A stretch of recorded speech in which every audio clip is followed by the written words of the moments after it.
Have you finished packing? Please hurry up. We're planning to renovate your room after you leave. The eldest son's wife, with a mix of impatience and excitement, urged us on. She seemed thrilled about finally making the house her own. It was clear she didn't know the half of it. I glanced at my husband, who silently signaled me to hold back, then offered a gentle smile to his brother's wife. Sorry for the delay. We'll be out by tomorrow. Since there will be workers around, it's best if you and Emily stay in your room. We're leaving behind the shared furniture and appliances. Our things are mostly just bedding and a few dressers. It shouldn't take more than 30 minutes to move everything out. The next day, the farewell was quicker than I expected. Well, we're off then. Yeah, see you. Take care, they replied without much thought or emotion. There were no apologies or thanks, no proper send-off. The eldest son and his wife simply lounged in the living room, barely acknowledging our departure. With their indifference, there was no need for us to be overly courteous either. As we silently climbed into the taxi, I couldn't help but worry about the cat we were leaving behind. Would Emily care for it properly? Would she give it the love and attention it needed? Watching our home fade into the distance through the taxi window, I suddenly had a thought. I pulled out my phone and made a call. In hindsight, this might have been my 6th call. My name is Karen. I'm 64 years old, and my husband John is a year older than me. We've been happily married for 35 years with no major conflicts. John worked for a multinational company and was usually very busy, but he always made time for the family. This year, John retired, and I was looking forward to spending more quality time together. However, it seemed I was the only one excited about his retirement. Our eldest son, Robert, and his wife, Emily, had shown dissatisfaction. They had been living with us for about a year, ever since their marriage. Emily had requested to stay with us because of the convenience of our home being close to the station for commuting and shopping. We wanted to give the newlyweds space, but were ultimately persuaded to let them stay. I never imagined it would lead to this. 2 months after John retired, I returned from shopping to hear John's angry voice from the living room. He was scolding Robert, who was slouched on the sofa. It was rare for my usually calm husband to be so furious. What's going on? I asked. John sighed deeply. Robert was rummaging through my bag and took money from my wallet. What? I was stunned. He's been short on cash after losing big at the Kentucky Derby recently. John grabbed a few bills from Robert's hand. It was definitely John's wallet, one I had given him for our 25th wedding anniversary. The presence of the wallet and the money in Robert's hand was undeniable proof. Robert, I thought you quit gambling. You promised never to do it again after that big loss. Why? Robert didn't reply. He continued watching TV, indifferent to the reprimand. He often ignored conversations that didn't interest him or involve criticism, and it seemed he truly wasn't listening. Despite my pleas, he remained unresponsive. I suspected the reason for his return to gambling was Emily. Robert had never been interested in gambling before. He was an honest office worker, never involved in criminal activities like stealing or shoplifting. So what had drastically changed him? I would undoubtedly say that meeting Emily had a significant impact on Robert. Emily was lively and energetic, and when they were introduced, I hoped she would bring out the best in my introverted son. However, I was unaware of her true nature at that time. I hadn't realized she was an avid gambler with a reckless approach to money. Your mother is speaking to you. How about acknowledging her instead of just sitting there? John's frustration was palpable as he turned off the TV. Finally, Robert spoke up. Shut up. I gave it back, so stop whining. Why are you making such a fuss over a couple of bills?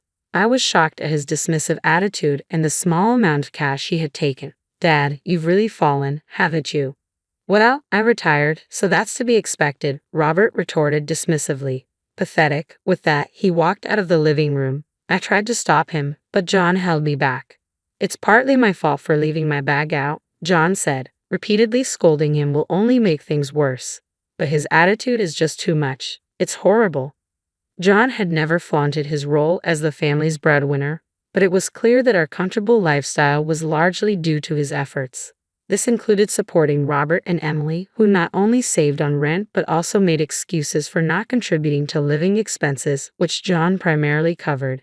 Instead of showing gratitude, they insulted him. I couldn't help but feel anger, not only towards Robert but also towards Emily, who had rekindled his gambling habits. A few days later, the situation still troubled me deeply. I decided it was time to confront Emily. Robert seems to be struggling with money lately.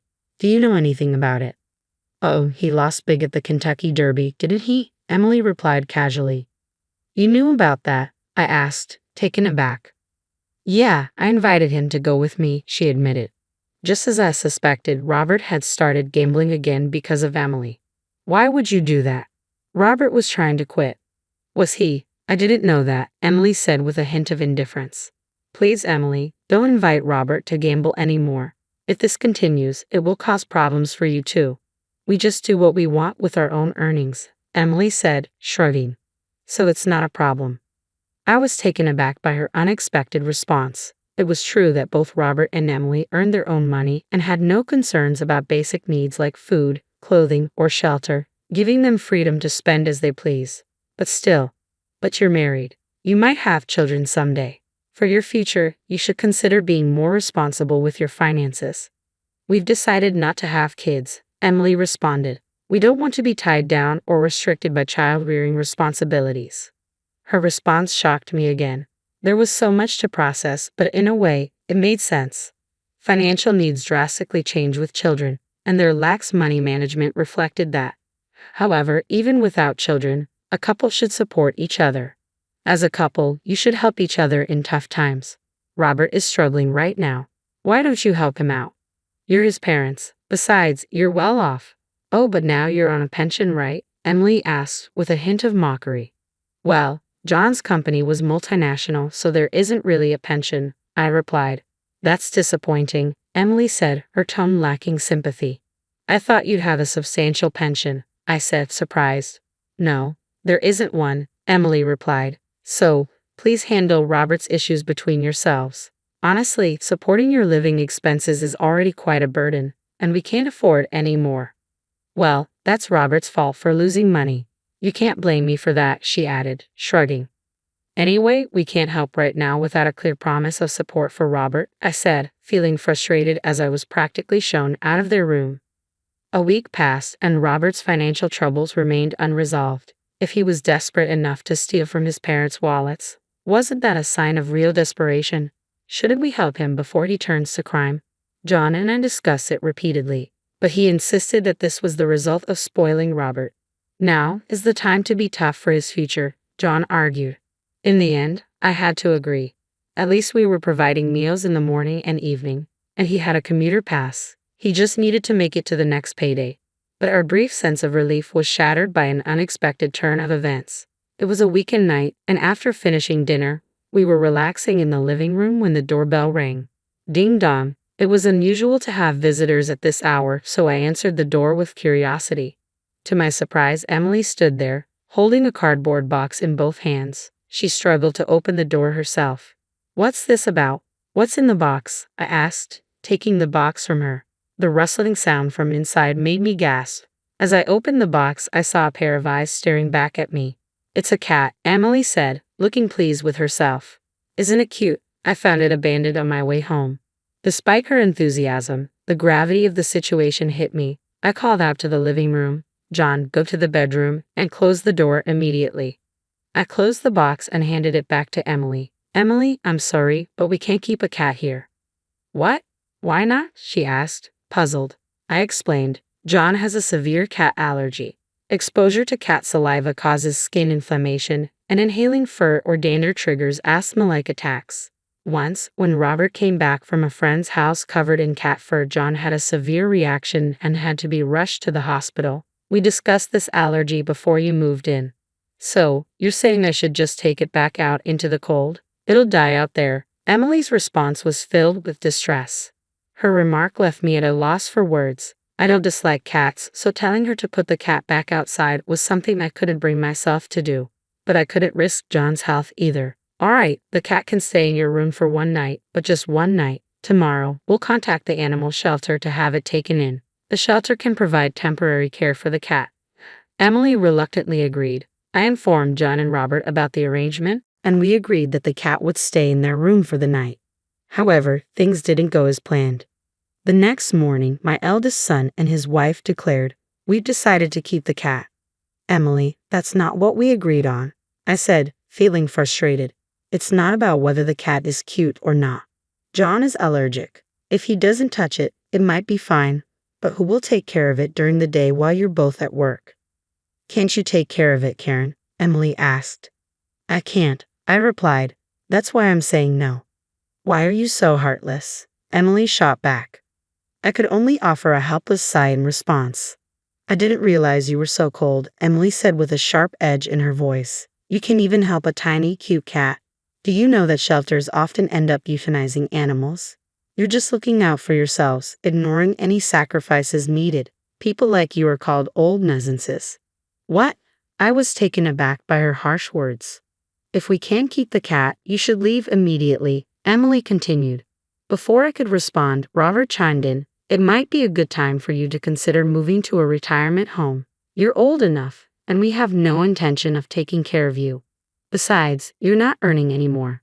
That's enough. Both of you, John, who had been silently listening and was now wearing a mask and gloves due to the previous night's incident, suddenly interrupted.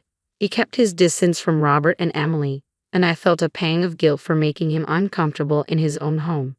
I can't keep a cat because of my allergy, John said.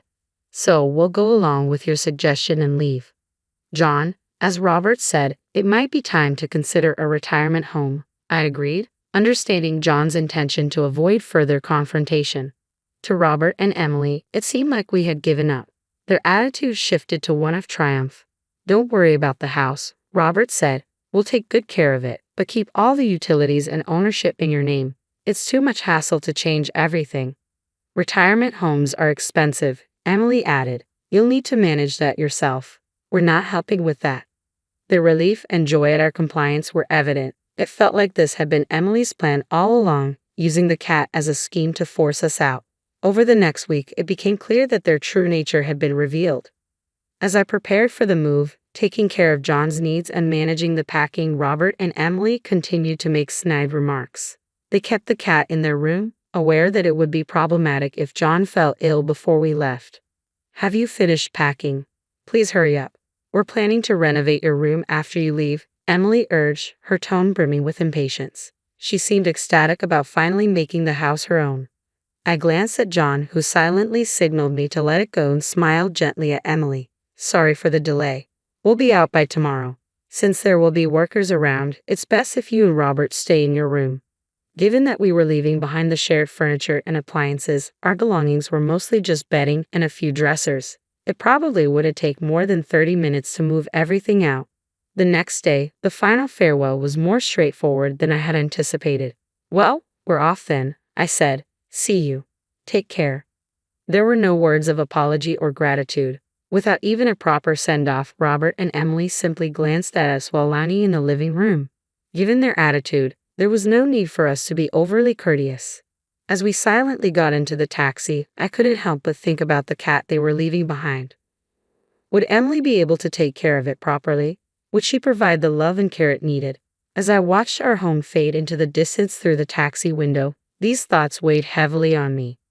I had a sudden thought and pulled out my phone to call someone. In hindsight, it might have been my 6th call since we moved.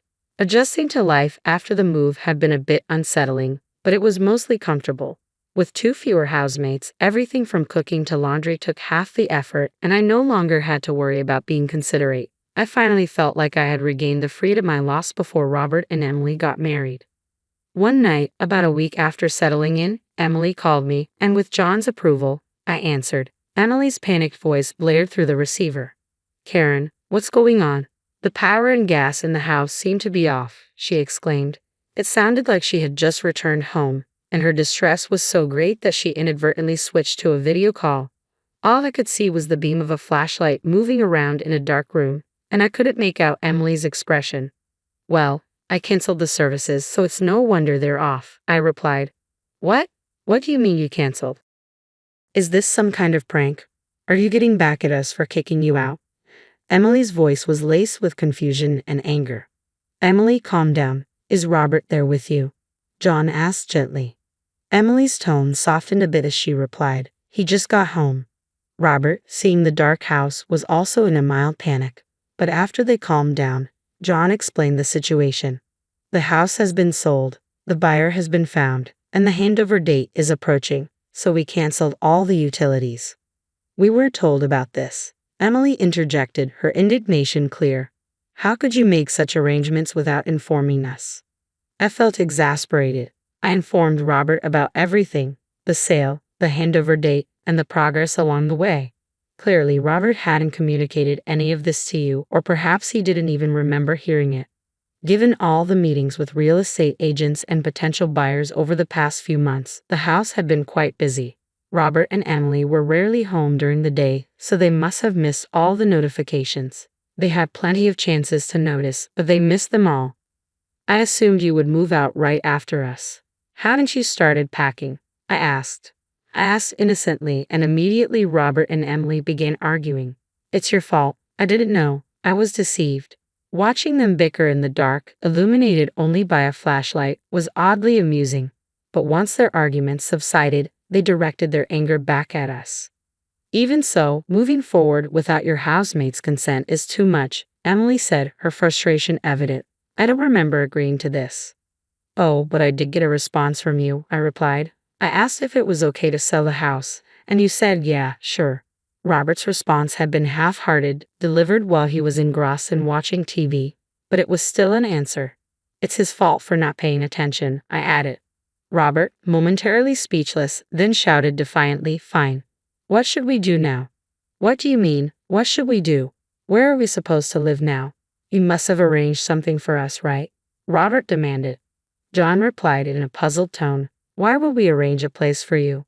We've already sold the house. You were planning to move out anyway, so we're not to blame. And since you decided to sell the house, you should consider the impact on us. Well, rental properties usually pay relocation fees, Robert argued, so give us some money. You made a lot from the sale, didn't you? A rental house, I retorted. In that case, before paying any relocation fees, you should cover the rent for the time you stayed in the house and the living expenses we've covered for you. Adding it all up, it comes to about $10,000. Can you pay that now? Robert and Emily fell silent. Given Robert's financial troubles, they likely couldn't afford it. Realizing they were at a disadvantage, Robert tried to appease us. Right, we should pay you first, but we're a bit short right now. How about we live together again? Yes, please tell us where you moved. We'll join you there. They hadn't cared about our new place when we left. I dismissed their plea. That's impossible. We can't live with a cat. Wasn't that the reason you kicked us out? We'll get rid of the cat. Just let us stay, Emily pleaded. Their selfishness was evident. It was clear to me that the cat was merely a tool to drive us out. Their words about ignoring sacrifices for comfort were turned back on them. Do you know what? You're right. You called us old nuisances, but it's you who are willing to sacrifice anything for your convenience. Emily was left speechless, tears streaming down her face. John and I no longer felt any obligation to be swayed by her tears. We've moved into a senior living community, as you suggested. It's very comfortable, and we're happy here. We can't have you join us. Don't worry about us. We'll be fine, I said, ending the call. All we heard were their sobs. They never apologized, and soon, Robert and Emily left the house. Without savings, they both declared bankruptcy and now live in public housing. We learned this from Sarah, our friendly neighbor, when we returned to clean the house. According to Sarah, Robert and Emily struggled to pack their belongings in a house without electricity and left the cat behind. Thankfully, Sarah agreed to keep an eye on the cat and ended up adopting it herself. Surprisingly, Robert and Emily did a divorce. Perhaps they're well matched. They might be hoping for John's inheritance, but since we've chosen a high-cost senior community, there won't be much left. John and I have finally achieved a truly peaceful life together. The community offers many amenities, including a gym, karaoke, and hot springs. We enjoy 3 freshly prepared meals a day and have the freedom to go out or travel as we please. Best of all, we've made many new friends here. We plan to savor this new phase of our lives, cherishing our time and new friendships. This house now belongs to our oldest son and his wife. If you're not part of the family, you should leave now. Even though I've been paying the mortgage for this house, my in-laws and husband shocked me with their statements. They've been using me to pay off the mortgage all along. When I found out, I went from feeling thankful to really angry. Fine then, I'll move out, I said defiantly to their teasing. I'll show them they shouldn't mess with me. I quickly found someone to help me plan my revenge against them. My name's Michelle Anderson, I'm 48 years old, and I work as a lawyer. Right now, I'm living with my husband and his parents, taking care of them. It all started when I gave a house to my in-laws. I married James when I was 30. Right before our wedding, my father-in-law got hurt and couldn't walk. He had to use a wheelchair, and my mother-in-law was old and needed help too. So, I gave them a house without barriers. At first, we thought about living in public housing.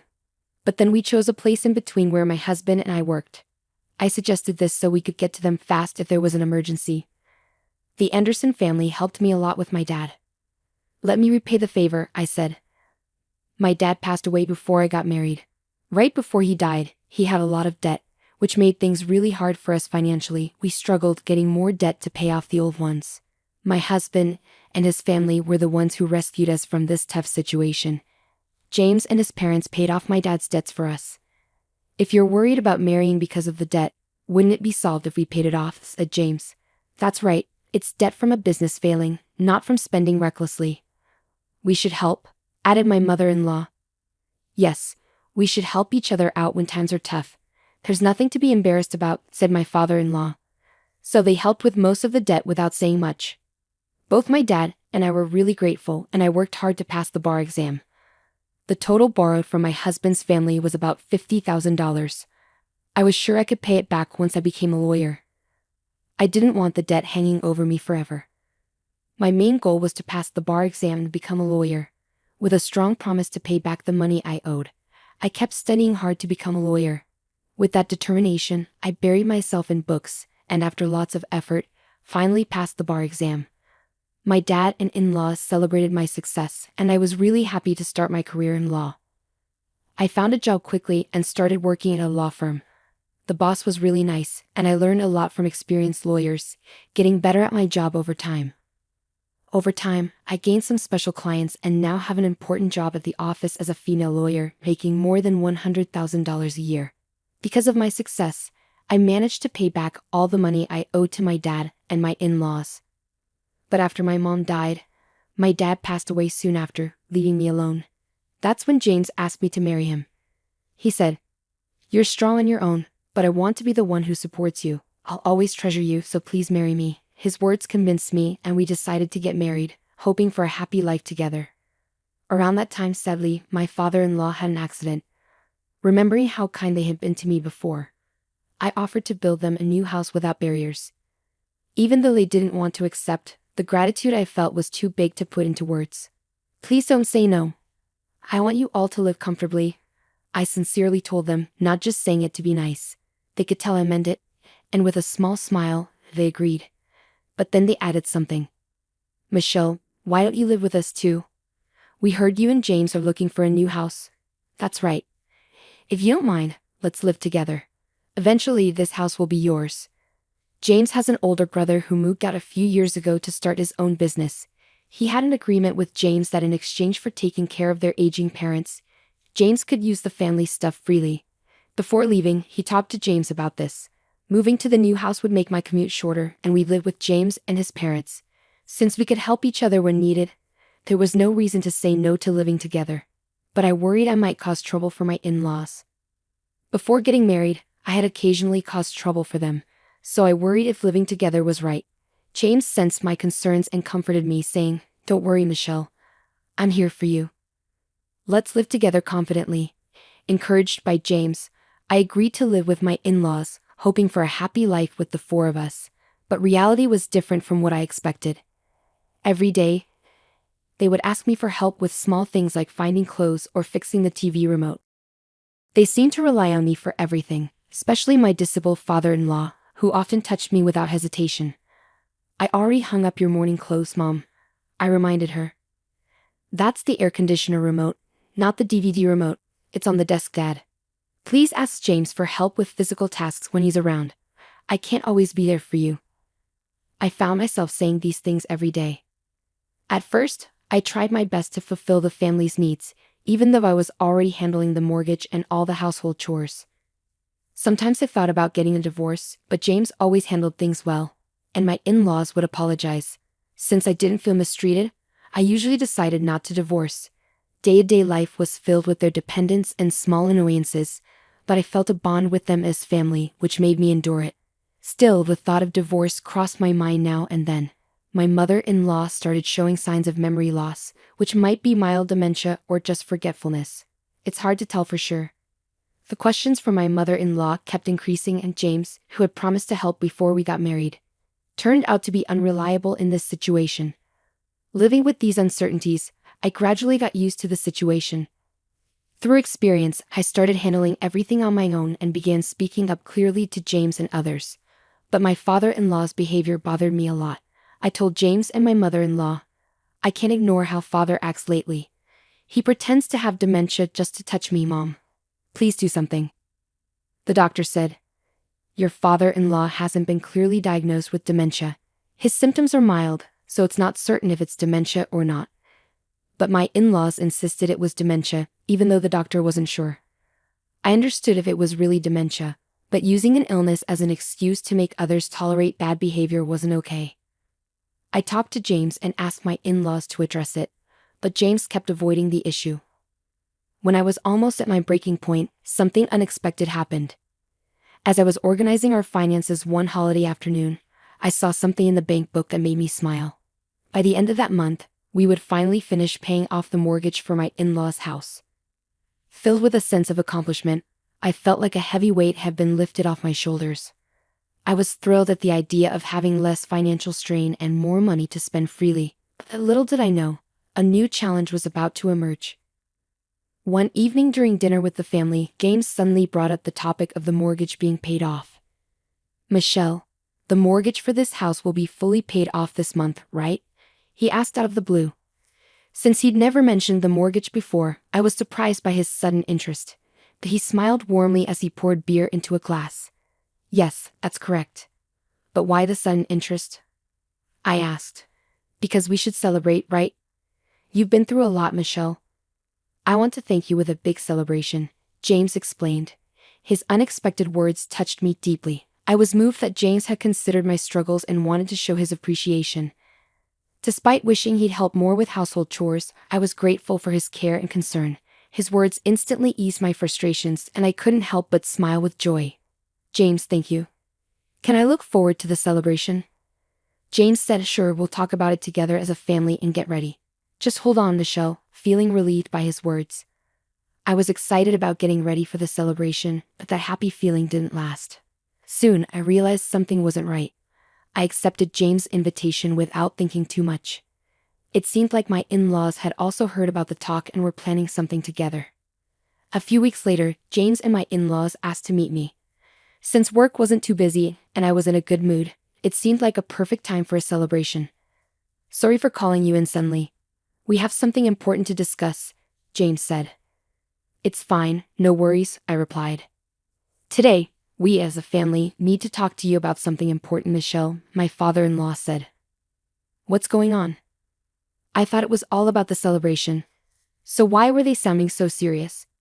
Hoping they'd just talk normally, I decided to listen. "Well, now that the mortgage payments are ending, we want you to move out," they said. "What?"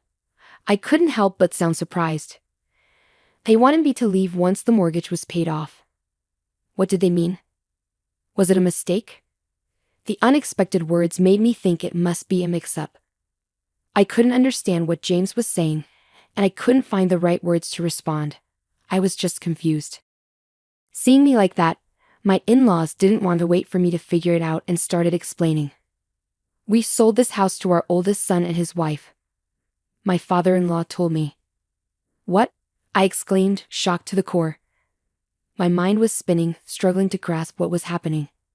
To be suddenly told to leave the house, and on top of that, to learn that it had been handed over to James' older brother and his wife was beyond belief. What did all my efforts for this family mean now? Did this mean my role was over? But how? I couldn't accept this unfair and unreasonable situation. "We have this beautiful house now. Your role here is no longer necessary. We tolerated you until the mortgage was paid off, but now the house belongs to us. You're no longer needed," my mother-in-law continued. I had lived in this house with James's family, feeling grateful towards them. Out of that gratitude, I stayed silent until now. But it hit me that it was all a charade. Even their help to my father and me was part of their plan to get something from me. Realizing this truth, I felt deeply betrayed and disappointed. Being suddenly estranged from a family I trusted was a crushing blow to my mental well-being. The trust I had built over the years shattered instantly. It felt like everything I believed in was just an illusion. My heart ached with the knowledge that they knew I was working hard to become a lawyer to clear my father's debts, so they took a chance, thinking the investment could pay off. It was a ploy to get me to buy the house. We thought we'd get a good return if we showed you kindness since you and James started dating. We figured the investment wouldn't go to waste, she added. When you were grateful for us helping your father and gave us expensive wine as a thank you, we thought you were easy, she continued. It was before my father's business went downhill. We used to be well off. James seemed interested in my family's wealth from the start. He must have seen an opportunity because he knew I wanted to become a lawyer. I trusted James and his family completely, without realizing how naive I was. That's why we came up with this plan. We hope to gain something big by helping your father, he said. Their confident and shocking statements were difficult for me to believe. So, it's worked out perfectly. We have a fantastic new house in our name, and once the mortgage is paid off, it's all ours. What we do with our property is none of your concern, they declared. Their words were full of planning and determination, and I struggled to accept the truth. It took me a while to realize that everything had been orchestrated from the start. For 13 years, they had been patiently waiting for this moment. They never truly cared for me or my father. We were just a means to an end. Their plan was to get close to our family right from the beginning, and we fell into their trap without realizing. Faced with this shocking revelation, darkness consumed my heart. I felt like I was standing on the edge of a cliff, drowning in despair. I couldn't grasp everything they had planned and executed, so outsiders should leave this house immediately. You have no place here anymore, their words cut even deeper into my wounded heart. Realizing I was no longer welcome in this house left me speechless. This place, once filled with peace, love, and warmth, now felt empty and cold. A chapter of my life had closed, and I was about to embark on a new lonely journey. Your belongings need to be packed, James. You can't leave immediately, or you'll be in trouble. Let's do it tomorrow. I'll give you until then to pack properly and leave, my mother-in-law declared. This house now belongs to the Anderson family, my father-in-law added. And I'll get the divorce sorted out. There's no point in us staying together anymore, and I'm tired of your complaints. Make sure you've signed the papers by the time you leave this house tomorrow, James said. The words Anderson family hit me hard. It was now crystal clear that I had never truly been accepted by them. Was I treated unfairly, forced to work tirelessly and juggle house chores and my job because I wasn't seen as part of the family? All my doubts blended together, leaving me with only a bitter smile. I was fooled by your family right from the start, I whispered. That's right. Are you stupid? Don't you understand? James snapped. His words shattered something inside me. I lowered my gaze, then slowly lifted my head, forcing a smile as I gave an unexpected reply to my in-laws. Then I'll leave, I said. My heart couldn't find a reason to stay with the Anderson family anymore. All those days were filled with deceit. From now on, my life will take a new path. As I suddenly showed a cheerful face and decided to leave the house without a heavy heart, my in-laws couldn't hide their surprise. Quite obedient, aren't you? Got something up your sleeve? My mother-in-law asked suspiciously. No plans, I replied. Hearing such an unbelievable story, I felt like my life had hit rock bottom, and my love for their family disappeared in an instant. I'll pack up my things right away and leave. I'll sign the divorce papers properly. My lawyer will get in touch with you about dividing the property. Goodbye and thank you for everything, I said without waiting for my in-laws' response. I went back to my room and packed my belongings, holding back my tears as I planned my next steps. After being treated so badly, I couldn't just let it go quietly. I couldn't find peace until they felt the pain, suffering, and unfairness I had endured. While packing, I calmly thought of ways to get back at them. I planned carefully how to hurt them the most. Many ideas crossed my mind as I considered my next moves. My anger and disappointment towards my in-laws were overwhelming, but I stayed composed, searching for the best way to handle the situation. My revenge had to be more than just emotional. They needed to understand the consequences of their actions. My new life started there. While packing, my phone rang suddenly. Seeing the caller's name, a plan formed in my mind. I was sure this person would support me, so I answered without hesitation. After explaining my situation, the caller listened carefully and we promptly made a plan for the future. Once I finished packing, I quietly left the house I had lived in for years, without saying a word to James and his family. I decided to cut all ties with them, so I deleted their contacts from my phone, determined not to respond to any communication from them. My decision soon paid off. The day after I left, I received numerous frantic calls from my in-laws. Although I had deleted their numbers, their long association weighed heavily on my mind. That morning, they must have realized I had left and understood what had happened. However, I had no intention of answering their calls. As I looked at my phone, I felt a sense of empowerment over my decision and smiled lightly. At that moment, the person who had provided me with a new place to live reassured me, saying, "You won't have to answer the phone at all." I gratefully nodded at his words. I was ready to take the first step towards a fresh start. My life was about to begin a new chapter in a new environment. As the calls from my mother-in-law ceased, James began bombarding me with his own calls. Each one felt like unbearable noise. Finally, unable to take it anymore, I turned off my phone and, without turning it back on, canceled the service. It was a clear message that I was ending things with James. 3 months went by, and I had started a new life in a fresh apartment, away from the stress of living with my in-laws. I could focus more on my work, and my daily life became more satisfying. I embraced life to the fullest, free from the constraints of the past. People noticed a change in me post-divorce. I radiated happiness, and my demeanor became more cheerful and friendly. This transformation didn't go unnoticed, and I received many compliments. Despite the mental strain from my past relationship with my in-laws, I decided to nurture my relationships with colleagues at work and foster positive connections. I resolved to put more effort into my job and prioritize communication with my coworkers. As I made this decision, the receptionist at my office appeared on the floor in a panic, urgently informing me, "Miss Cohen, there's a parent and child at the reception looking for you." Cohen was my maiden name, which I retained after the divorce. Hearing her report, I hurried to the reception to find out what was going on. The usually composed receptionist's agitation signaled that something was amiss. Something significant must have caused her distress. Seeing her worried expression, I wanted to offer support, and a male colleague, sensing her state, volunteered to accompany me. Together, we made our way to the lobby. Upon arrival, my expression shifted dramatically as I laid eyes on who was there. My mother-in-law and James. They were causing a scene, loudly berating me for cutting off contact. Their irrational behavior left me stunned and questioning. Others in the office couldn't hide their shock at their actions. Their worn-out appearances, filled with anger, stood out after months of absence. Recognizing the abnormal situation, the reception staff alerted upper management, and soon the office manager appeared in the lobby. "Miss Cohen, a meeting room is ready. Shall we have a discussion there with your in-laws?" "I'll inform him," the manager suggested. Having already briefed the manager on everything, I agreed to the suggestion. Feeling uneasy about going alone, I brought my colleague with me. He was the lawyer I had hired for the matter with James, so they allowed his presence. Heading to the meeting room, I tried to suppress my confusion and agitation. Despite my inner turmoil and anxiety about what lay ahead, I found some relief in the manager's calm demeanor and resolved to proceed step by step. As we walked to the meeting room, my mother-in-law and James glared at me with anger. Despite their dire situation, they seemed displeased to see me thriving at work. Their gaze and attitude left no doubt about their feelings. Sitting across from my in-laws, we exchanged tense glances, and then the manager entered the meeting room with someone else. "Sorry I'm late." "What? Why are you here?"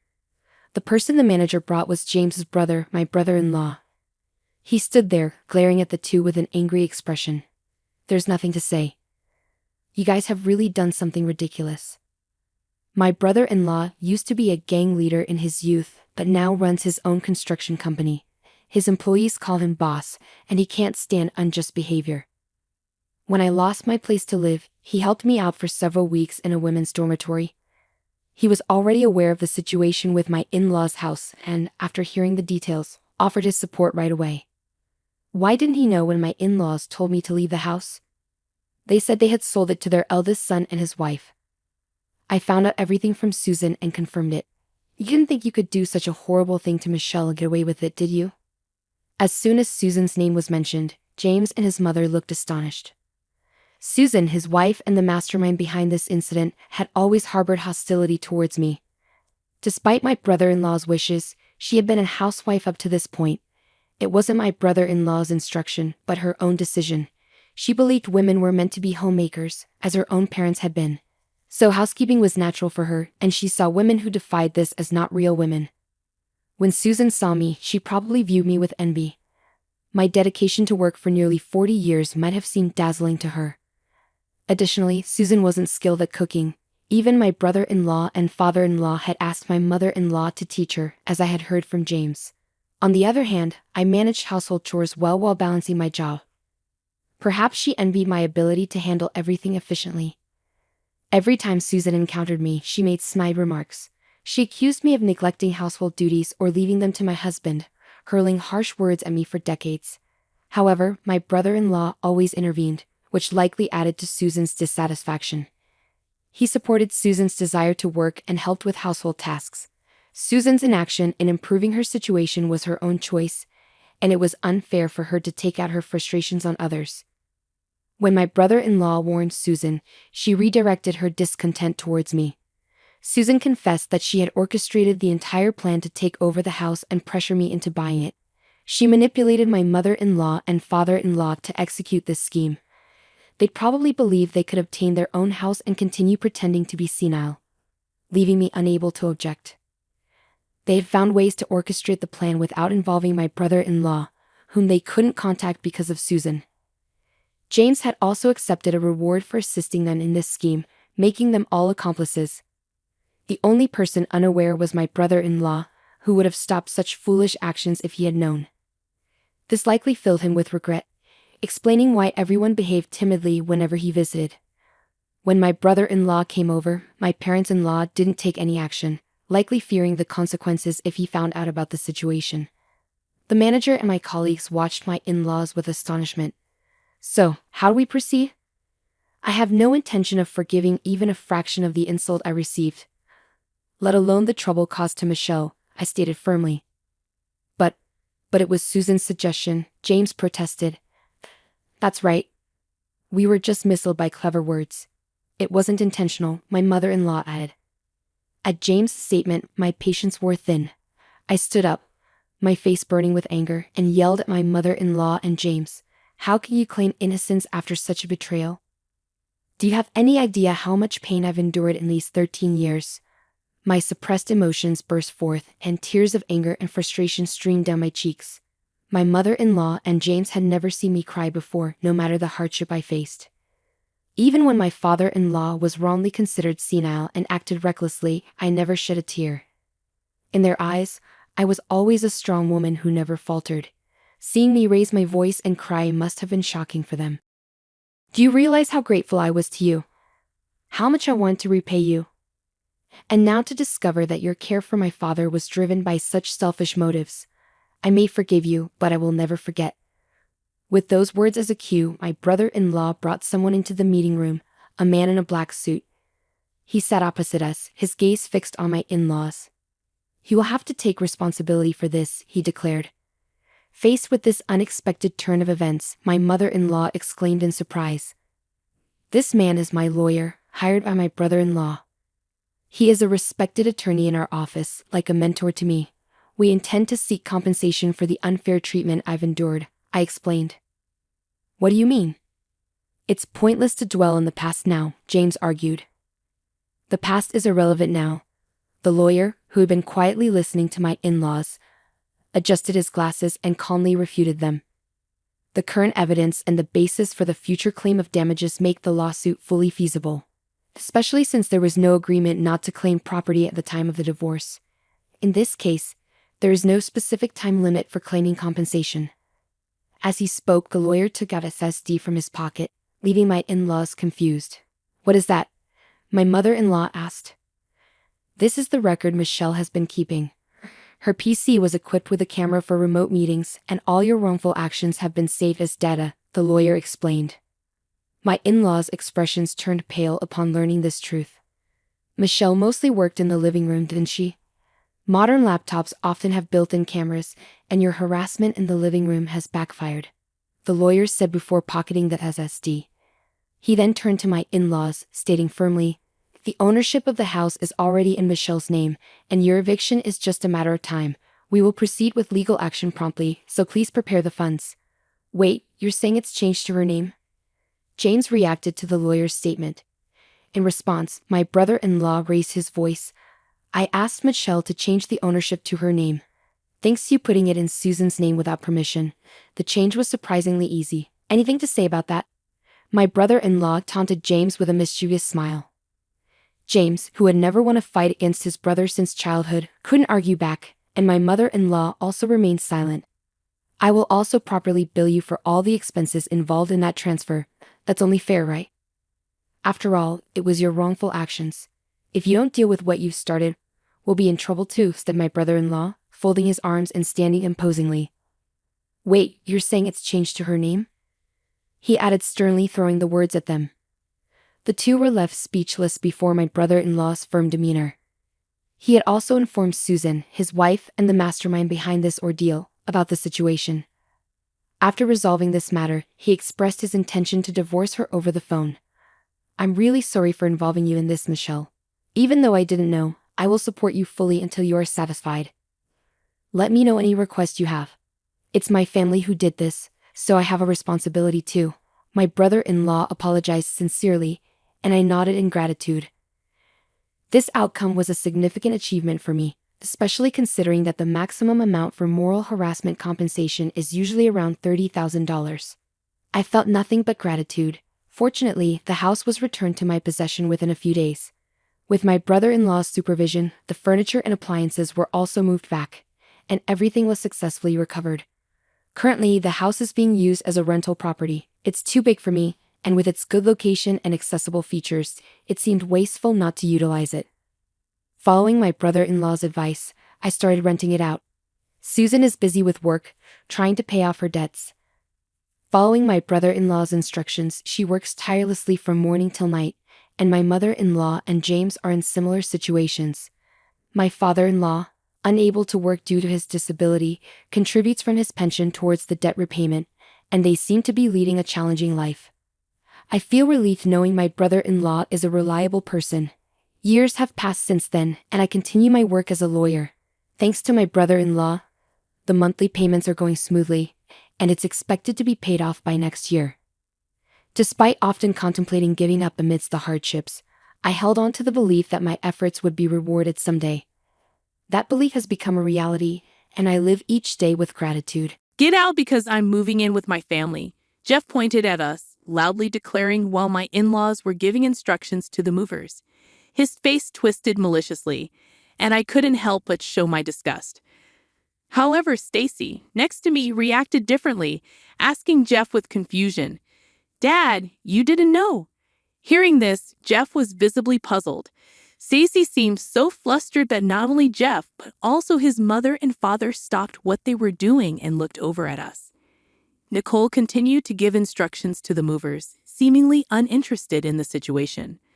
Despite my dismay at the behavior of Jeff's family, I was determined to reveal a certain truth. My name is Dean Anderson, a 46-year-old remote worker.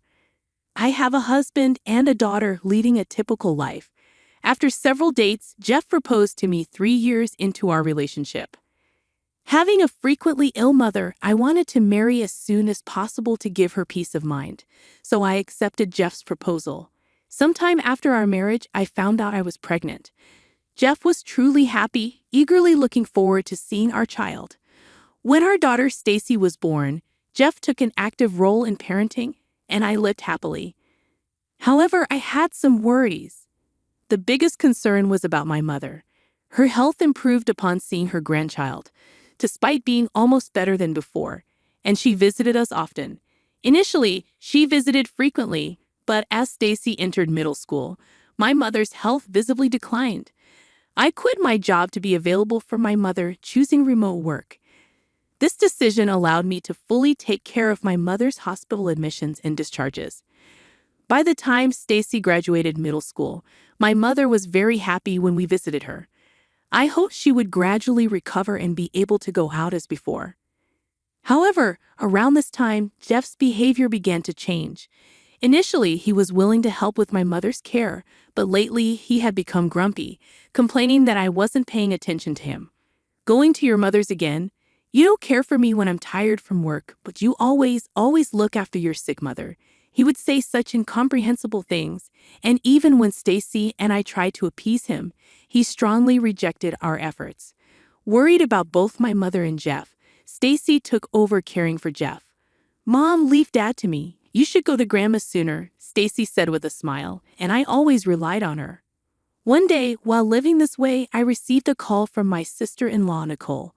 You've been neglecting my brother lately, she accused out of the blue, making me stare at my phone screen in surprise.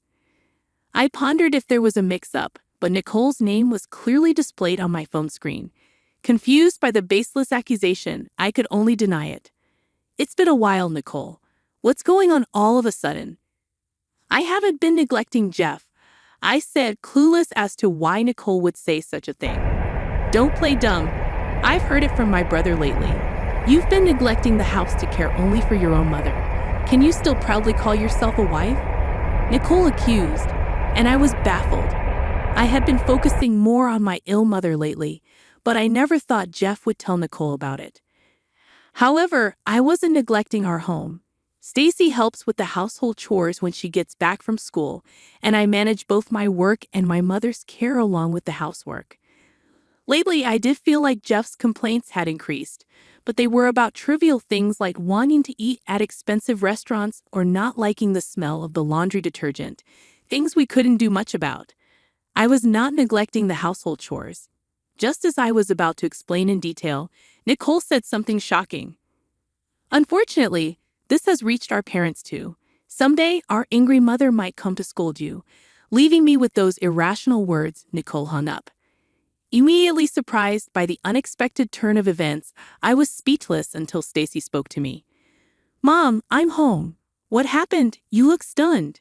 Regaining my composure, I told Stacy, who had just returned from school, about the conversation. Stacy, too, was shocked and incredulous. Sighing in disbelief, she said, Hey, Mom, there's something I've been thinking about for a while. Can I talk to you about it? Nervously, I nodded to Stacy's serious request. Listening to Stacy's concerns made me feel truly disheartened. During a period filled with Jeff's nonsensical complaints and Nicole's harassing calls, my in-laws finally took action. One day after visiting my mother, I came home to find my mother-in-law cooking in the kitchen. Entering the living room, I was so surprised that I dropped my things and just stood there staring at her. Noticing me, my mother-in-law frowned and approached. Oh, you're back. How's your mother? Well, have a seat. Feeling her irritation, I had no choice but to follow her past me to our living room sofa, where I received a lengthy lecture. Initially, she scolded me for my attitude towards Jeff and berated me for neglecting my household duties and making my husband do chores. However, I noticed some inconsistencies in her lecture and corrected her. Mother, there are some misunderstandings. I have never made Jeff do the household chores. In fact, Jeff hardly helps at all. Embarrassingly, it's Stacy who helps me out. Hearing this, my mother-in-law suddenly stood up, pointed at me, and started shouting. Do you think that lie will work on me? Are you saying that child is lying to me? What a terrible daughter-in-law. That's enough. With her face red with anger, she stormed out, leaving the stove on and everything behind like a tempest. I hurried to turn off the stove, so I couldn't chase after my mother-in-law. That day, Jeff was in a strangely good mood, almost unnervingly generous. He kept cutting me off every time I tried to explain. I attempted to initiate a conversation, and Stacy also appeared perplexed by the situation. We decided to remain silent and observe, not wanting to upset Jeff. For a few days, Jeff continued to be in a good mood without any issues. Thanks to that, I could take care of my mother without feeling uneasy. However, a few days later, my mother quietly passed away. Despite being engulfed in sadness, Stacy and I managed to get through the funeral and then spent some time sorting through my mother's belongings at her house. I had hoped for Jeff's assistance, but bringing it up made him sullen for the first time in a while. So Stacy and I proceeded with the task, and naturally, the house was filled with memories of my mother, making it difficult to make much progress. As each item reminded us of her, I reluctantly contacted Jeff, and despite his initial good mood, he suggested we stay the night at my mother's house. However, with Stacy's school and my work, it wasn't that simple. For the time being, I told him we would return home the next day and decided to rest for the night. The following day, after making some progress with the sorting, we decided to go back to our house. As we approached our home, I noticed a large truck parked in front of it. Wondering what it was, I realized it was a moving truck with Jeff and my mother-in-law directing the unloading. Confused, I ran up with Stacy to stop them. Jeff stepped forward, puffing out his chest as he noticed us. "You're back already. It's too late for you to return now. I'm moving in with my family, so you two need to leave," he declared loudly with a malicious twist to his face. I couldn't help but show my disgust, but Stacy, standing next to me, asked Jeff with confusion, "Dad, you didn't know?" Jeff was visibly puzzled, and Stacy's words caught the attention of not only Jeff, but also his mother and father. Despite my dismay at the behavior of Jeff's family, I was determined to reveal a certain truth. "Forgotten, this house is mine," I asserted confidently. The in-laws were shocked, and Jeff began to panic, turning pale. Even Nicole, who had been giving instructions to the movers, stopped and confronted me. "What are you talking about? There's no way you could afford to build such a fine house." Now it was my turn to respond with confidence. "Thank you for the compliment. This house was built by my father, and originally it's my family home." "That can't be true. This house is so beautiful. It looks almost brand new," Nicole exclaimed. "Does it look that way?" "Thank you, Mother. My mom renovated it for us as a wedding gift. Jeff should know about this," I said, attempting to clear up the confusion. It could have easily slipped his mind.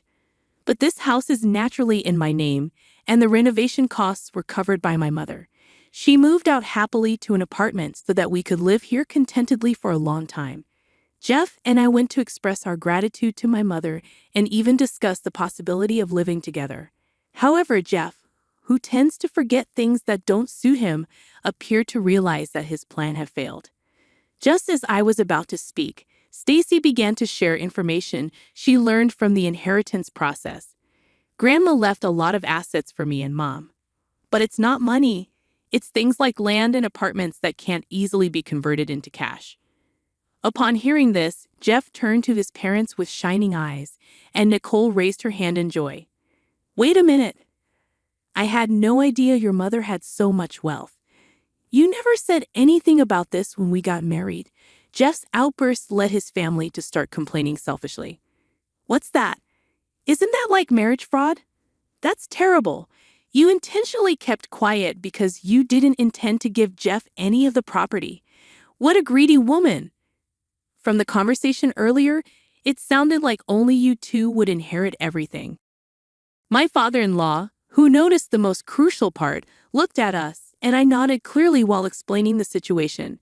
Yes, the inheritance is divided between Stacy and me only. Jeff gets nothing. We found the will while sorting through the belongings yesterday. Hearing this, Jeff's family turned red with anger, especially his mother, who was the most furious. "This can't be allowed. We'll get a divorce, and then I'll make sure to get compensation from you." As his mother screamed in anger and frustration, I accepted her reaction without hesitation. Yes, I agreed to the divorce. The moment I agreed, his mother turned around and ran off, presumably to the city office, which is probably close by, to get a divorce form. Deliberately not stopping her angry departure, I watched her leave. As I watched his mother head to the office, Jeff grumpily asked me, "Hey, what are you planning to do now? Are you talking about the divorce or where you will live?" Jeff almost snapped at me, but I looked up at the house indifferently. "This house is actually already on the market," I said, surprising Jeff. Confused by my words, Jeff looked puzzled, exchanged looks with his father, and then looked back at me. He didn't seem to understand what I meant, which was to be expected. While spending another night at my mother's house, there was no way Jeff and his family could have imagined that I was selling this house. Facing the puzzled expressions of Jeff and his family, I once again spoke up with confidence. I've always felt it every time you treated me terribly. I found myself questioning why I had chosen to marry Jeff. I had endured it for Stacy's sake, but even Stacy reached a breaking point, expressing that she couldn't tolerate it anymore. Confronted with this shocking truth, Jeff's face turned pale, and he looked at Stacy. In response, Stacy met Jeff's gaze firmly and voiced her thoughts. Dad, you always said it was sad to be ignored as the head of the house or to be belittled after coming home tired from work. But don't you think there's a reason you're treated that way? Why don't you realize that you're neglecting and belittling us? Stacy's pointed words left Jeff speechless. As I thought that he might just silently sign the divorce papers and sulk away, Nicole blurted out something shocking. If I knew it would come to this, I wouldn't have bothered with the renovation. Everyone present was taken aback by this sudden confession. Looking at Nicole all at once, I was surprised. Not only were Jeff and my father-in-law unaware of Nicole's actions, but her statement itself was unexpected. "Why would you do something like that without permission?" yelled my father-in-law, to which Nicole started making excuses without much concern. "I wanted to live in my ideal room, okay, so I thought, why not take over this house and renovate it while we're at it? But you're selling the house, right?" "Oh, but if you're selling it, why not renovate it and sell it for more?" Nicole's nonchalant and cheery demeanor as she said this made Stacy and me sigh. Not only were we dismayed, but Jeff and my father-in-law felt the same, with Jeff clenching his fists in suppressed anger. Finally, unable to tolerate Nicole's recklessness, Jeff began to yell, "Excess! Even if it's going to be sold or become ours, you should have told us first. We were preparing to move. Where were we supposed to live during the renovation?" Though his preamble was a bit off, his point was valid, leaving Nicole surprised. "Oh, really?" As Nicole responded, Jeff was about to yell again when we saw my mother-in-law running towards us from a distance. It seemed she had brought the divorce papers. "I got it. The divorce papers. Now sign it right here." Despite being out of breath and excited, my mother-in-law, who was handing me the divorce papers, was unaware of the commotion that had just occurred. But that didn't matter to me. I took the divorce papers from her and handed them to Jeff. "You write it. After all the times you've belittled me, you agreed to our divorce, right?" "No way." Jeff immediately refused, possibly because he knew about my mother's inheritance. However, I couldn't tolerate Jeff's behavior and his family's strange antics any longer, so I provoked him, aiming to get him to write the divorce papers. "Changing your tune so suddenly? Seems like you've been in a good mood lately, probably thinking about taking over my house, right? Too bad. Even without my mother's inheritance, I had no intention of handing over this house. It's already planned to be sold. Either way, you'll end up homeless." At my words, Jeff looked bitterly at the divorce papers, trying to control his anger and calm himself. I knew too well the points that would set Jeff off. "It might be a disgrace to you, but if you sign this divorce paper, I might feel a bit relieved." I figured that by demanding from a position of superiority, Jeff would easily be swayed to do as I wished. Given his condescending view of me, this statement was born from such thoughts, but indeed, it contained many of my true feelings. As expected, Jeff's face turned red with anger, and he snatched the divorce papers from my hand, starting to write immediately. "If you insist so much, I'll give you your divorce." I felt a sense of relief at Jeff's hasty action.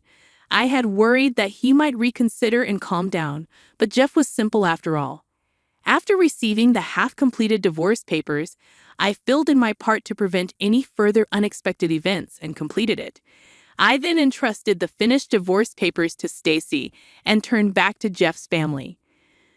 "All that's left is to submit this to the city office, so take all the stuff you brought in with you." Wait a minute. Are you serious? You said you feel relieved if Jeff signed the divorce papers. "That's correct, but I never said I'd agree to the move." "What about the renovation?" "Renovation?" Unaware of the renovation discussed in her absence, my mother-in-law standing next to my father-in-law grabbed Nicole. After receiving an explanation, a big argument started, and while my father-in-law and Jeff tried to intervene, I attempted to leave with Stacy. However, Jeff and Nicole, determined not to let us escape, grabbed at us. But the movers, who had been watching the situation with dismay, stepped in to mediate. Amid the chaos, we heard the sound of police sirens. Protected by the movers, I looked around and noticed neighbors gathered, drawn by the noise. Seeing a police car approaching with its red lights flashing, someone from the neighborhood must have called them, and we felt relieved. But that relief was short-lived, as Jeff's entire family seemed about to attack us. Just in time, the police intervened, and we were safe. Despite being stopped by the police, Jeff's family's commotion didn't cease, and another officer had to escort us into a police car to calm the situation. Nicole, mistaking our being escorted for an arrest, attempted to throw belongings into the house and was naturally stopped by the police. With additional support arriving to finally quell the disturbance, as Jeff's family began to calm down, the police asked us to accompany them for questioning, leading to further troubles when either Jeff, Nicole, or both acted against the officers.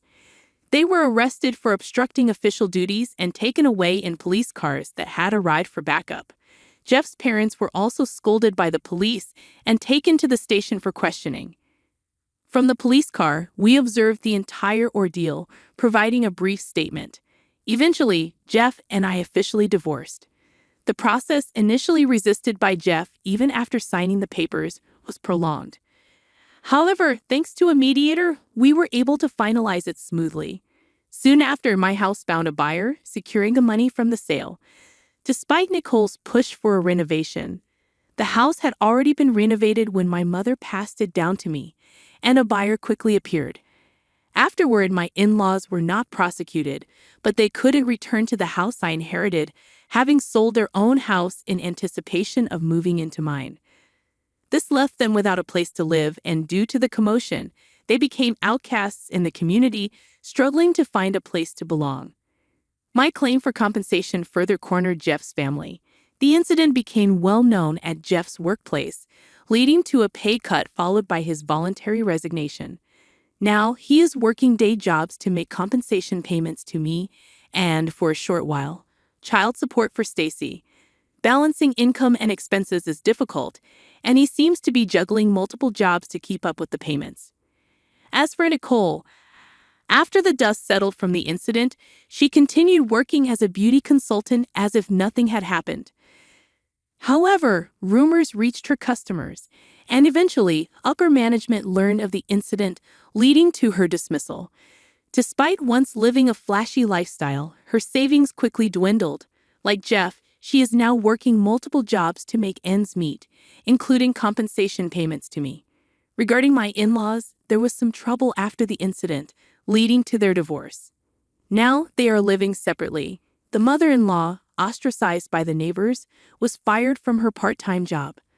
The father-in-law, who planned to enjoy his retirement with his pension, had to allocate most of it to compensation payments to me and is now looking for work despite his age.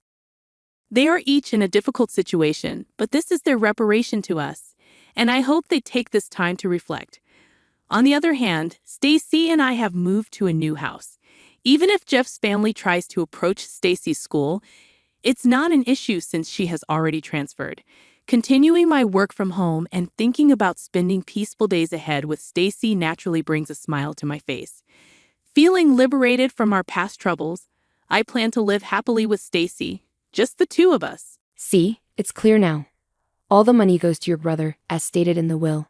No need to doubt it, said the person in charge of the will. What? Are we really allowed to take all this money? My husband asked, looking at me and my happy sister-in-law. The will says that my brother gets the whole $100 million inheritance from our father. I feel really sad reading it. Does this mean I've lost everything and have to stay with this terrible man forever? But then, my brother says one thing that changes everything. My name is Catherine. I'm 55 years old, and I'm a housewife. My husband's name is Robert, and we've been together without any children. Robert is what you might call a typical male chauvinist. Ever since we got married, he's been in charge, and I haven't been able to speak up or share my opinions. Robert is 10 years older than me. He doesn't treat me with any respect. I feel like I'm his servant, always doing household chores. And if I do something he doesn't like, he's quick to criticize me. He even blames me for us not having children, which makes me cry almost every day. I've thought about divorcing him, but I don't want to worry my family, and I don't have the money to support myself. So I've been enduring his mistreatment and trying to stay strong despite his hurtful words. The only person who gave me any emotional support was my father. My father used to be a successful businessman. He built a company from nothing and turned it into a big company. Even though he worked a lot, he cared for my brother and me in his own way.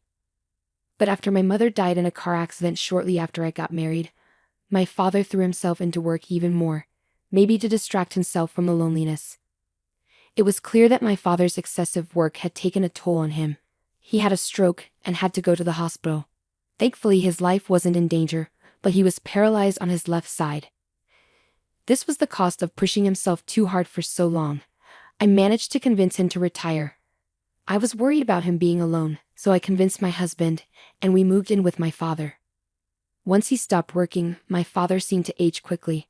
He started showing signs of dementia and soon became bedridden and needed constant care. Taking care of my father on top of everything else was overwhelming. I had to handle the housework, look after my husband, and now take care of my father, who had dementia. Sometimes he would be quiet, but other times he would yell and move around a lot, especially at night, or he would wander off. I was always tired from lack of sleep, stress, and the constant work. But sometimes my father would have moments of clarity, and we could talk peacefully like we used to. He would often thank me and sadly smile, saying, "I want to leave you with as much as I can." After 3 years of taking care of my father, he passed away. While I felt relief from the burden of caring for him, losing my father, who was my only emotional support, left me feeling incredibly lonely and sad. My only hope now was my father's inheritance. The inheritance amounted to $100 million, which would be split evenly between my brother and me, making it $50 million for each of us. With that much money, I could finally escape from my awful husband. It was my only chance for a better life. A few days later, my husband Robert and our eldest son's wife Naomi called me to discuss the inheritance. My brother, Naomi's husband, had been working overseas for a while. He came back for the funeral but had just left again yesterday, so Naomi was there in his place. "We found your dad's will in the back of a drawer. Luckily, it wasn't sealed. So let's take a look at it right away," Naomi said. "A will? I didn't know there was one. I was taking care of my father every day, but I never saw him writing a will. It bothered me that my husband, who didn't care much for my father, knew about it." I felt uneasy and had a bad feeling, Catherine thought. "Let's read it," Robert suggested. "All of my assets will be inherited by my eldest son Ken, dated April 1st, John Smith," Naomi read aloud. "That's it?" Catherine couldn't believe what she was hearing. She always thought her father's estate would be split equally between her and her brother. It was hard to believe that all of her father's $100 million estate would go only to her brother. "Well, hold on a second. That doesn't make sense. Why would it be like that?" Catherine questioned. My husband handed me the will and urged me to look at myself as I started to panic. Sure enough, it was written in the will, with my father's signature. I immediately suspected that the will might be fake. My father had always been fair to both my brother and me, and he wouldn't have favored just one of us. But could my kind and honest brother really keep all the inheritance for himself? As I pondered this, my brother's wife burst into laughter. "Wow, we get to keep all of his money. It feels a bit wrong, but if that's what he wanted, we have to respect it, right?" she said. I couldn't accept this at all. As I held the will silently, both my husband and my brother's wife glared at me. "Hey, are you doubting this? If so, you can bring in a handwriting expert or something. Just because it's inconvenient for you doesn't mean you can start doubting it. You really have a bad attitude," my husband scolded. "I'll do that," Catherine murmured quietly, deciding to have the will checked by an expert. To my surprise, the results showed that the will was undoubtedly written by my father himself. I was disappointed and fell into despair, thinking about the past. I had spent my life taking care of my husband and my father, enduring my husband's anger and hurtful words. It was painful, but the time I spent with my father was happy. I believe he cared for me too. The thought that my beloved father didn't care about me was more shocking and unbearable than not receiving the inheritance. I might have to leave this familiar house and land because they are part of my father's estate. My hope of divorcing my husband also seemed impossible now. When I told my husband about the appraisal result of the will at home over the weekend, he sneered at me with a self-righteous face. That settles it. All the inheritance goes to your brother. Don't go meddling in things anymore. The will was real. Always doubting, you worthless wife, he said, leaving the house after saying those words. Lately, my husband has been spending a lot of time away from home. He comes home from work very late, and he's often not home on weekends like this. I found it suspicious, but I tried to avoid seeing my husband as much as possible. Surprisingly, I felt relieved. Despite my husband's objections, I wanted to talk to my brother directly about the inheritance. Even though he worked overseas and was always busy, he was a kind and dependable person. I made sure beforehand that he wasn't too busy, then I gave him a call. After exchanging some brief greetings, my brother once again apologized for leaving the care of our father entirely to me and thanked me for handling the funeral and various procedures. Don't worry about it. By the way, Robert, about Dad's inheritance, was it always decided that you would be the sole heir? I tried to ask casually. It was hard to bear the thought that maybe I wasn't loved by my father, but I wanted to discuss it properly. Huh? What do you mean? All of the inheritance goes to me, my brother sounded surprised. I thought Naomi had told him, but it seems he was hearing about it for the first time, but the will was genuine, so the result wouldn't change. I explained the situation to my brother. I see. So the handwriting on the will is definitely Dad's, and that's all it said, huh? Got it. I'll need some time to think this through. I'll get back to you. I'll also make sure Naomi doesn't do anything until I've made a decision, my brother said before ending the call. I waited patiently for my brother's next move, feeling both intrigued and hopeful. A few days later, my brother contacted me again. He suggested that I look into Naomi's suspicious activities by hiring a private investigator. He also advised me to claim my rightful share from him. This legitimate share is the minimum amount of inheritance guaranteed to a family member, based on their position in the family. In my case, I could claim a portion from my father's $25 million inheritance. Even though the will said all the inheritance should go to my brother, this legal provision would still entitle me to inherit $25 million. However, my husband and my brother's wife were not happy with my decision. The decision has already been made. Don't mess it up now, they protested. But there was more to my brother's advice. I'm not asking for the $25 million. All I want is this house filled with memories of our father and the land. The total estate is worth $100 million, but the real estate property is only worth $10 million. I'll give up all the rest of the inheritance to my brother. Still, the two of them continue to argue. If this continues to escalate, my brother has instructed me to hire a lawyer to join the discussion. If it comes to that, I'm sure I'll inherit $25 million exactly, I asserted confidently. My husband and Naomi fell silent. Eventually, it seemed like they realized it was more beneficial to settle for the $10 million worth of real estate. We finally reached an agreement on how to divide the inheritance. A few days later, I received the results of an investigation I had requested about Naomi from a private investigator. I immediately contacted my brother. After many ups and downs, we successfully completed the process of inheriting our father's estate. My brother Ken rushed from abroad to help during the process. I inherited the family home and land, valued at $10 million. My brother inherited the rest of the estate, which amounted to $90 million. Naomi and my husband seemed pleased with how things were going as they had hoped. After finishing the inheritance process, the four of us left the law office and went back to our father's house.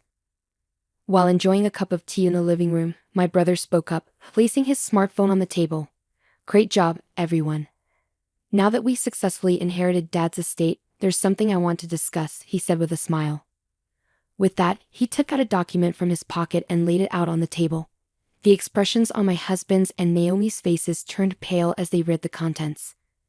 The document was titled, "It's a Will." At the end of it, there was my father's signature and stamp, dating back about 5 years ago.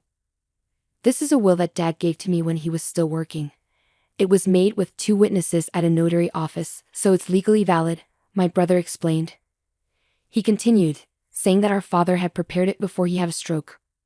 With his wife already passed away, he wanted to ensure his children would be taken care of if anything happened to him. The will stated that 1/4 of the total estate was to go to Ken, who already had a significant amount of wealth, and 3/4 to Catherine, the housewife. My brother gently held the will, explaining that our father had been clear about not changing it. He had stated in the will that any changes must have a reason stated, otherwise they would be considered invalid. It seemed our father, knowing the size of his estate, had prepared early to avoid any family conflicts. He was really pushing himself at work. I think he was considering all sorts of things, like what would happen if he fell gravely ill or became senile. My brother said, his hand caressing the will. The will also contained a heartfelt addendum. I hope that there will be no conflicts over the inheritance and that the family will continue to live happily together. It was filled with our father's warm wishes for the family. Learning that I was loved by my father just as much as my brother touched me deeply, and my heart swelled with emotion. However, my husband and Naomi beside me grew pale. So, if you're going to change this will, the reason has to be stated, or it's all null and void. Even if it's in my dad's handwriting, maybe he was forced to write it when he was in a delirious state due to dementia. My husband suddenly slammed the table with a fierce expression. He glared at my brother and growled, "Hey Ken, do you have any proof? Are you calling me a criminal?" "I never said you forged the will, did I, Robert?" My brother replied calmly, then glanced at his wife Naomi sitting next to him. Naomi remained silent, which struck me as odd. Naomi had informed me about our father's passing, and I had attended the funeral. However, after returning abroad, I hadn't been informed about anything regarding the inheritance despite it involving me. My brother seemed to be looking to his wife Naomi for some reason, but she still said nothing. "Stop your arguing.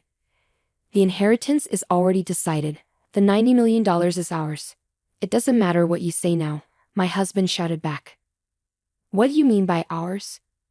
"I'm the one who inherited it," my brother countered calmly. "Shut up," my husband snapped. The conversation was going in circles. "I'm not sure what you mean, but the $90 million I inherited is just worthless paper," my brother said calmly. "What?" my husband exclaimed, surprised. My brother explained patiently. "Our father's estate was valued at $100 million. Apart from the real estate, all the assets were stocks in our father's company. When our father was in charge, the company was doing well, and the stocks were valuable. But after he stepped down, the company started losing money, and it looked like it might go bankrupt. In the 3 years before he died, the stocks that were once worth over $90 million became practically worthless." But that can't be true, can it?" my husband stammered. "It's the truth. I inherited knowing that. I plan on restructuring my father's company, and since it didn't involve you, I didn't tell you," my brother explained. My husband seemed shaken and muttered to himself. He couldn't seem to accept the reality of the situation. That's when Naomi finally spoke up for the first time. "Hold on, wait a minute. What are you saying? Are you saying I inherited worthless stocks while Catherine got $10 million? That's not fair," Naomi exclaimed loudly. Beside Naomi's outburst, my brother sighed. "Naomi, I inherited our father's estate. You weren't at a disadvantage in any way. Why are you so upset?" But I thought we were getting all of that $100 million. I had plans for it."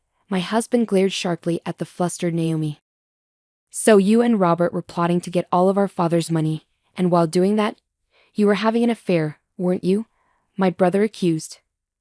Naomi and my husband remained silent, frozen in place. "Why?"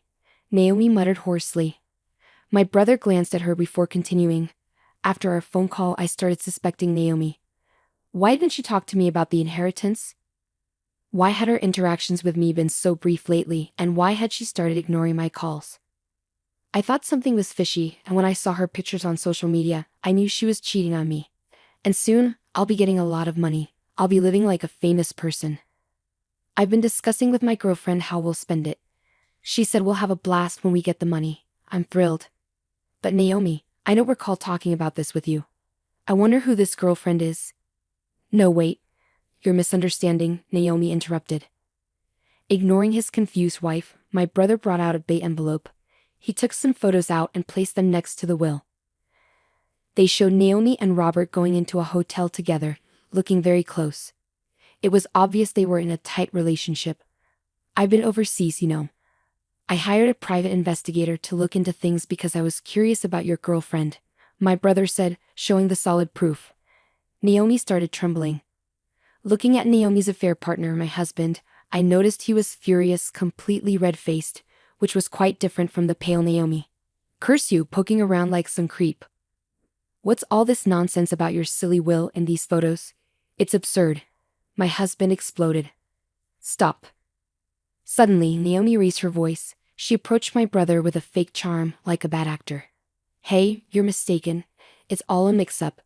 It's all Robert's fault. He convinced me that if I went along with him, I'd get all of your dad's money. Hey, wouldn't you want to get $100 million? I thought it was for your own good." My husband, who felt deeply hurt, stared at Naomi in shock. "This photo? We were just fooling around. You were always away, and I felt lonely. But you're also to blame, right? Please forgive me. The $90 million is off the table now. Let's take the $10 million from Catherine's property." "Did you fake the will?" I asked. "Huh? No way. Robert did it. He said it was simple and had it written by your dad." "Look, it's not my fault," Naomi explained. When the truth about the fake will came out, my husband got furious and tried to attack Naomi, but my brother stepped in quickly. "You jerks. You've got nothing on me. You'll pay for this in hell," my husband yelled, kicking a chair. While he raged, my brother calmly watched and casually took out his phone. "Oh, looks like my phone was recording the whole time since we got home. I forgot to turn it off." My husband went pale and fell silent. "By the way, I didn't mention it earlier, but this room has security cameras that record everything. I installed them because of Dad's bad memory, just in case something happened," my brother added. In the quiet room, only my brother kept speaking. "Forging a will is a serious crime. Your earlier threat could get you in legal trouble. There's a police station nearby, and they'd be here soon if we report it. But since the inheritance matter is settled now, and if you promise not to touch Catherine's things again, maybe we don't need to involve the police. What do you say?" While saying this, my brother began using his phone. I might as well send this recording to my computer overseas. After silently watching everything, I pulled a document from my bag and handed it to my husband. "Robert, I want a divorce." Wait, hold on. Think about this. I'm sorry. We've been together for so long, haven't we? Who do you think has been providing for you all this time?" my husband pleaded. "I've had it. No more excuses. Either agree to the divorce or I'm calling the police," I said firmly, gripping my smartphone tightly with a determined expression. Robert slumped his shoulders and nodded. "Naomi, it's over between us. You were planning to take the money and be with Ken, weren't you?" "I heard your conversations with him from a private investigator," I accused. Naomi hung her head, covering her face with her hands. "After our divorces, my brother and I went our separate ways. Robert moved out of the house, thinking he had secured his significant inheritance, only to find out it was worthless." Naomi revealed the truth about the forged will, and everything that unfolded in the living room was captured on camera. Robert must have been furious, but he was powerless. The surveillance camera, initially installed for my father's care, also documented evidence of Robert's emotional abuse.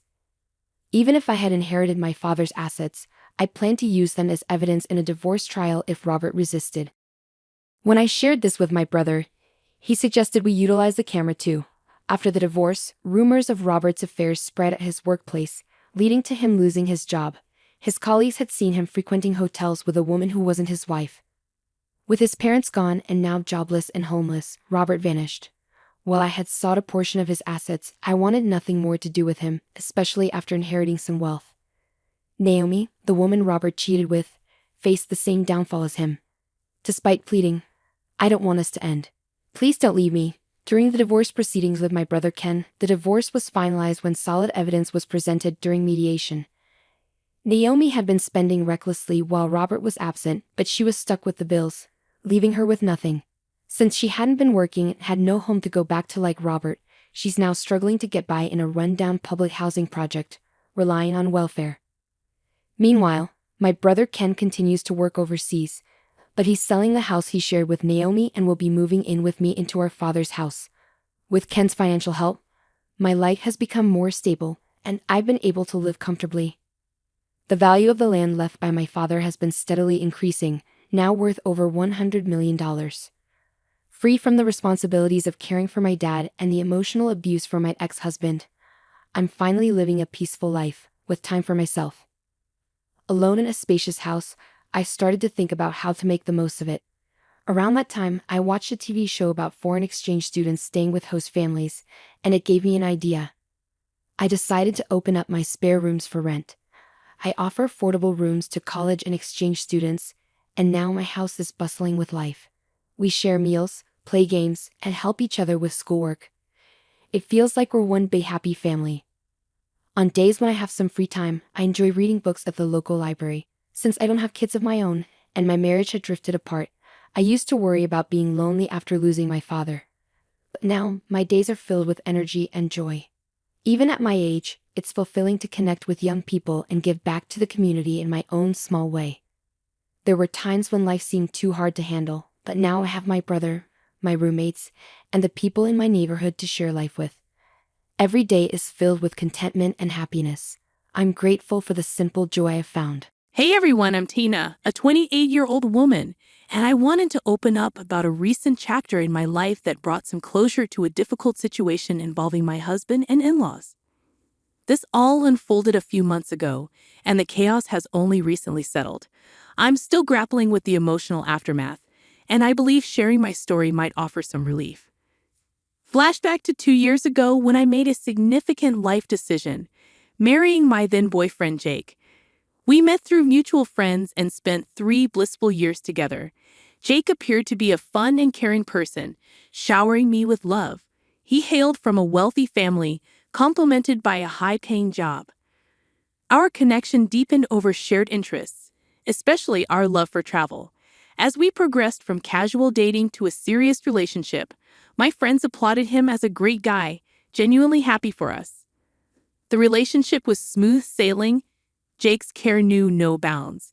He surprised me with thoughtful gifts, even presenting a new laptop on my college graduation day. Despite his generosity, I hesitated about him covering most expenses. Jake, I'm just a college student.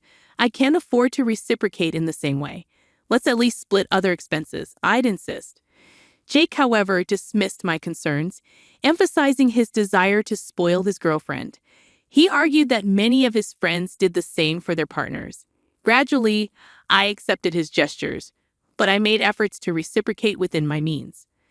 Upon securing a well-paying job after college, I was thrilled to finally return the favor. We transitioned to splitting expenses evenly and contemplated moving in together. You can move in with me, Jake suggested. I inherited my house from my grandpa, so you won't have to worry about rent, but let's split other expenses. It wouldn't be fair otherwise.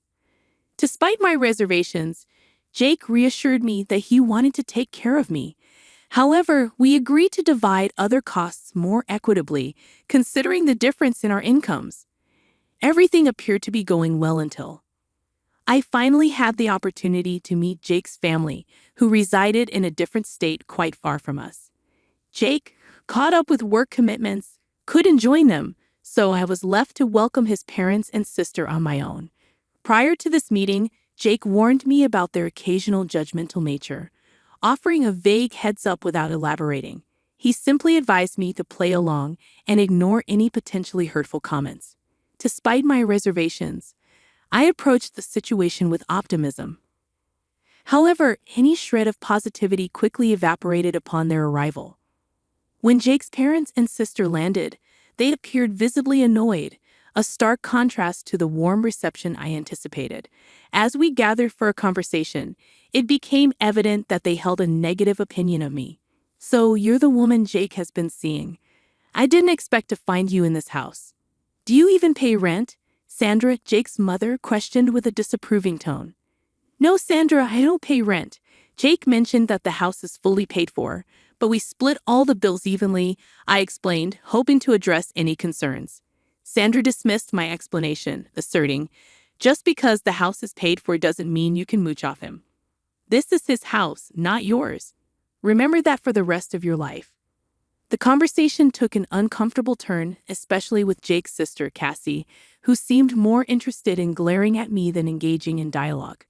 When I attempted to include her by asking about her life, she responded with irritation, mentioning her marriage to a wealthy billionaire back home. Despite my efforts to bridge the gap, she waved me off, and Jake offered no support, seemingly aligning himself with his family's sentiments. Throughout their stay, Dave and Sandra continued to criticize me. They disapproved of my spending on makeup and skincare, insisting I shouldn't indulge in such luxuries when not contributing enough to the household. Their suspicion that I was relying on Jake's finances intensified, fueled by Jake's occasional unfounded remarks against me. For instance, he casually mentioned, Tina was a struggling student, even when it wasn't entirely true. When we first met, I found myself covering all the expenses, given that Tina had just started a job that didn't quite support her apparent taste for luxury. Confused by Jake's unexpected comments, I reminded him that we split our bills, emphasizing that I lived a simple life before and during our relationship. I clarified that any luxury items I owned were gifts from him, and I even used to scold him for overspending. However, Jake insisted that his status demanded extravagant gifts, and now I see it was more about him boasting to his friends. Their visit left a bitter taste, prompting me to question Jake about the whole ordeal. Unfortunately, he shrugged it off, downplaying the situation. "You're overthinking, Tina. Don't take it to heart. They meant well. What they said was disrespectful. Relax, you're overreacting," he dismissed. Despite my reservations, 6 months later, Jake proposed, and I happily accepted. We planned an engagement party, which we split evenly, balancing my small business on the side. Jake knew about its growth, but never inquired about the income. To me, it was a fulfilling hobby rather than a significant moneymaker. Deciding it was time to treat myself a bit, I opted for a grand engagement party, and Jake supported the idea. We divided the expenses equally, and I even covered the plane tickets for my extended family to attend. However, on the day of the party, criticism resurfaced. "You shouldn't have splurged so much at this party, Tina. You're draining Jake's account before you're even married. At this rate, you'll end up with a backyard wedding. I thought you were financially irresponsible, but it's worse than I thought," they remarked. I firmly declared to Sandra, the party was extravagant, but we both agreed to it. I paid my share, and it was your son's idea to include everyone. Tina insisted a lot, and I couldn't say no. I don't mind spending, but this party cost us a lot. Sandra retorted, accusing me of manipulating Jake into spending money, claiming he just couldn't say no to me. Cassie joined in, asserting that she knew the kind of person I was and that I should have fought better. Frustrated, I excused myself and sought a moment of respite on the venue's lawn, only to find Cassie and her husband Jim laughing at my expense. It felt like my engagement party was unraveling, with Jake oblivious to his family's judgments. Most of his extended family assumed I was jobless, painting me as a dependent fiancé. My mom, perceptive and protective, noticed my distress and approached. Aware of how hard managing finances could be as a single parent, she urged me to reconsider the engagement, pointing out the ongoing mean comments from Jake's family. After the party, I confronted Jake about the situation. He dismissed it as a joke, expressing his love and stating he didn't care about financial matters. However, I reiterated my desire to contribute, especially towards rent, but he brushed off the suggestion. Wedding planning brought more stress, with Jake's parents criticizing my choices and accusing me of bankrupting their son. I defended myself, stating that we were all contributing to the wedding, including my mom. Sandra's response was harsh, accusing me of robbing her son and insinuating that they expected us to empty the bank account for the wedding as well. I calmly addressed Dave's concerns. "I'm not asking for money, Dave. I'm simply letting you know that we can pay for this wedding just fine." On the day of the wedding, Cassie continued her comments on my dress and makeup expenses, despite my clarification that my mom covered those costs. The ceremony proceeded smoothly, but during the reception, Sandra and Dave couldn't resist bringing up my spending habits and accusing me of bleeding their son dry. Despite their negativity, I chose to keep quiet to prevent them from spoiling my special day. After a few months, Jake received a significant promotion at work, and he wanted to celebrate with a big family dinner. I was thrilled for him and decided to make the dinner extra special by offering to cover all the expenses. "I want this dinner to be extra special, Jake. I'm extremely proud of you, and I want to give you a treat. I've decided to pay for the dinner party completely," I enthusiastically told him. Jake was delighted by my gesture, and I explained that my business was doing well. I had a salary from my job, and I recently gained access to a trust fund from my paternal grandfather. I planned the entire event, ensuring everything was perfect for the celebration. However, when his family arrived, they were visibly displeased with the preparations. Despite positive feedback from others, it soon became evident that his family had issues with the celebration. During the speeches, Sandra stood up and loudly declared, "I thank everyone for gathering here to celebrate my son. He's incredibly hardworking and generous. He deserves this promotion completely." However, his luck just ended there. It's sad that out of all people, he was shackled down by a gold digger. I wish he had the foresight to see what his wife is. Then he wouldn't have to work so hard to fund her luxury life. It's now clear to everyone that his wife is a big spender. From the engagement party to this dinner, she pretty much emptied his accounts. Feeling the weight of the accusations and insults, I took a deep breath and responded, "I feel sorry for my poor boy. I'm glad he had Tina sign the prenup before the wedding. At least some of his assets would be saved." Sandra continued, complaining about her wife's spending habits, expressing relief that she earned enough to keep a trophy wife. Jake joined in, agreeing that he couldn't spend money on himself because there was none left. He remarked that marrying Tina was a mistake, contrasting her with Jim's hypothetical reaction to a gold digger. In shock and frustration, I couldn't hold back any longer. "Do you guys think I am a gold digger?" I asked incredulously, to which Jake added, "Your lifestyle is quite damaging to my bank account." Feeling hurt and misunderstood, I decided to address the accusations head-on. "Since I am such a gold digger to you, let me just show you my bank balance. I guess that will clear things up for you," I declared, revealing my financial standing to everyone. The response was disbelief and accusations. "Did you steal my son's money?"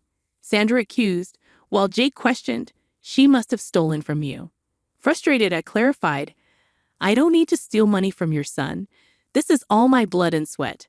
Also, I recently got access to my trust fund left to me by my grandfather. I was going to get a bigger house with it and surprise Jake, but I guess that won't be happening anymore." Despite my attempt to set the record straight, Jake suggested, "We can still buy the house. It'll be a lovely gift." However, I stood firm, expressing my refusal to accept a gift after enduring insults from his family. "This is not happening. Your family has been insulting me for too long, and you never once stood up for me. Instead, you made up these lies about how I'm using your money," I asserted, feeling the need to address the long-standing issue. Jake attempted to downplay the situation, claiming I was overreacting. However, I stood my ground, stating, "No, I am not overreacting. All the people here know what your family has been calling me. They were here when you let them insult me during our engagement party." Feeling the weight of years of disrespect and humiliation, I finally decided I could no longer tolerate the toxic environment. I sternly told Jake, "I want a divorce." He attempted to plead and explain, but my mom intervened, advising him to keep quiet. "You never defended my girl all these years. It's time she ends this toxic relationship for good," she asserted. We left the party, leaving the shocked attendees whispering amongst themselves. Despite exposing Jake to his extended family, friends, and colleagues, I didn't care anymore. I was done with him. Mom and I went straight to the house, collected my belongings, and Jake kept blowing up my phone in an attempt to talk. I muted it and went to stay with my mother. The next day, I contacted my cousin, a lawyer, to draw up divorce papers. With a prenuptial agreement in place, the split would be straightforward, and I wouldn't have to give him any money, despite having more than him now. Jake and his family showed up at my mom's place demanding to talk. Mom firmly told them to leave, and Jake kept trying to contact me, sending a range of messages from sobbing apologies to threatening harm. I stored all the recordings, preparing for a potential restraining order. Despite the emotional turmoil, I found strength in my mother's support. Jake even tried to show up at my office, but security was informed beforehand, promptly removing him. It was then I decided to quit my job. Though well-paying, my booming business meant I no longer needed it, and I wasn't interested in becoming a millionaire. I simply desired a peaceful life with dignity, so I submitted my notice that day and decided to move forward. A week after serving Jake with divorce papers at his workplace, he showed up at my former workplace, only to discover I had already quit. Colleagues informed me about his persistent attempts to send flowers and gifts to my mother's address.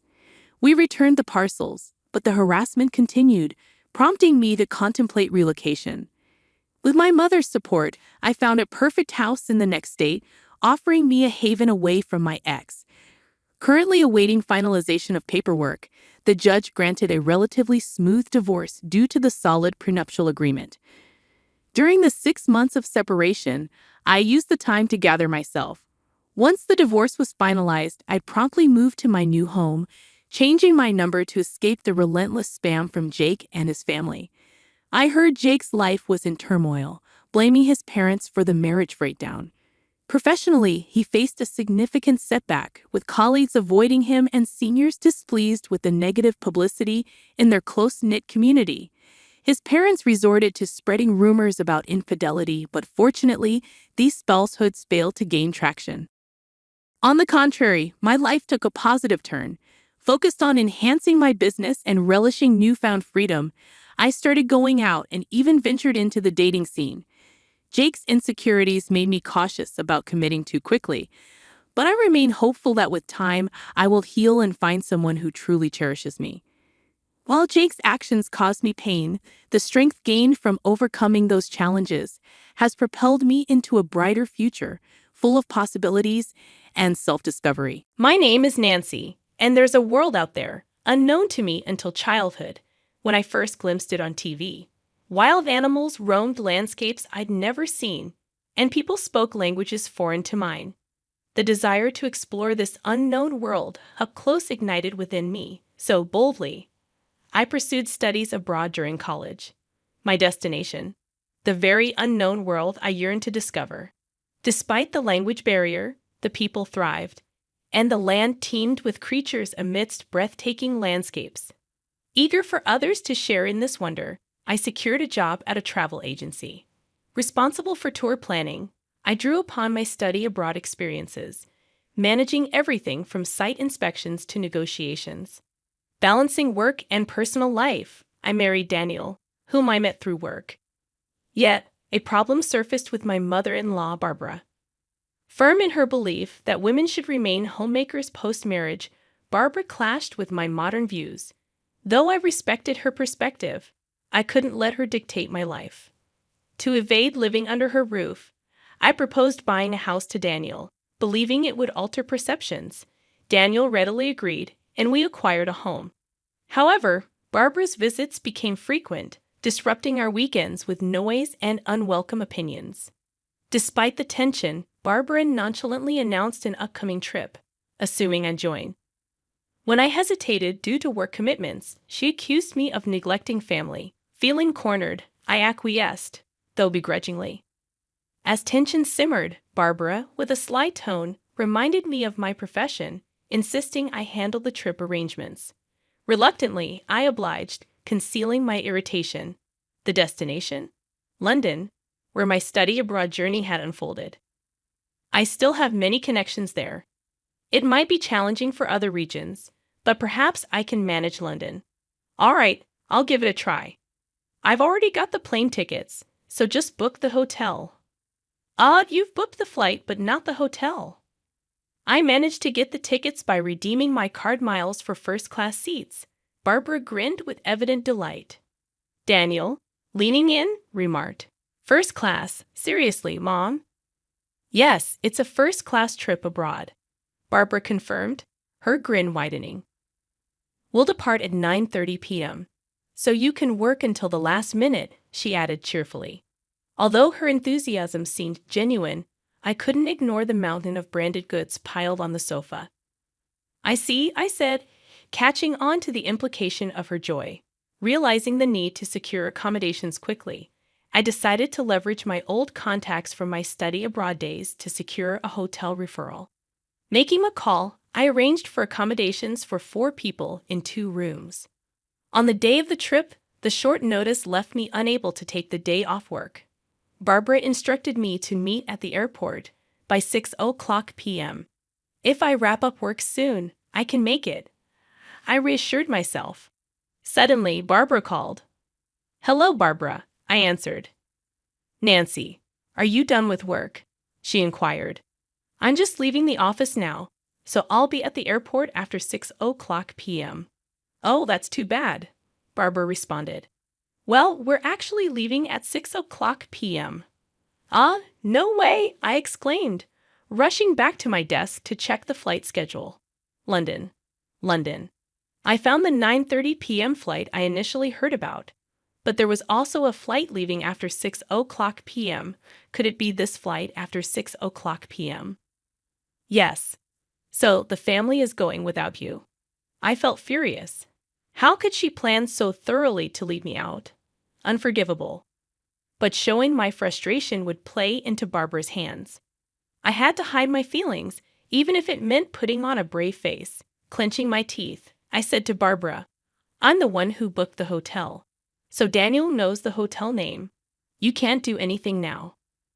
I could hear Barbara laughing on the other end. Annoyed, I said, "Go without me then." "That's better." "We don't need a useless wife like you," she retorted. "Useless? What do you mean? Don't you know what you neglect? Housework for your job."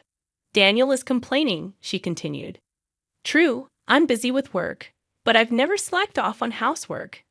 "Why would Daniel complain? Can I speak to Daniel?" I asked. Barbara's mocking voice was followed by Daniel's greeting. "Hello, what's up, Nancy?" "What do you mean you're complaining about me?" I asked him. "Just that you're always at work and neglecting me," he responded. "Neglect? I prepare meals, clean, and do laundry. But you think you're doing it all yourself, right?" "That's not true," I retorted. "Shouldn't you respect me more? Listen to me? Do things for me?" I questioned. "I know a wife who supports her husband is valued. It's convenient for the husband, but that's not all there is to a marriage," I continued. I never badmouthed Daniel in public, always praising him, but not when it's just the 2 of us. But we need to speak our minds when alone. Otherwise, our relationship would fall apart, and I'd become nothing but a servant to Daniel. Yet he kept complaining about me, I explained. "So you think you can act all high and mighty because you earn more?" I challenged him. "Not at all," he replied. "That annoys me, and you're leaving me behind for that?" I asked incredulously. "Yeah, consider it stress relief. I'll bring you a souvenir, so don't worry," he assured me. "That's not the point," I insisted.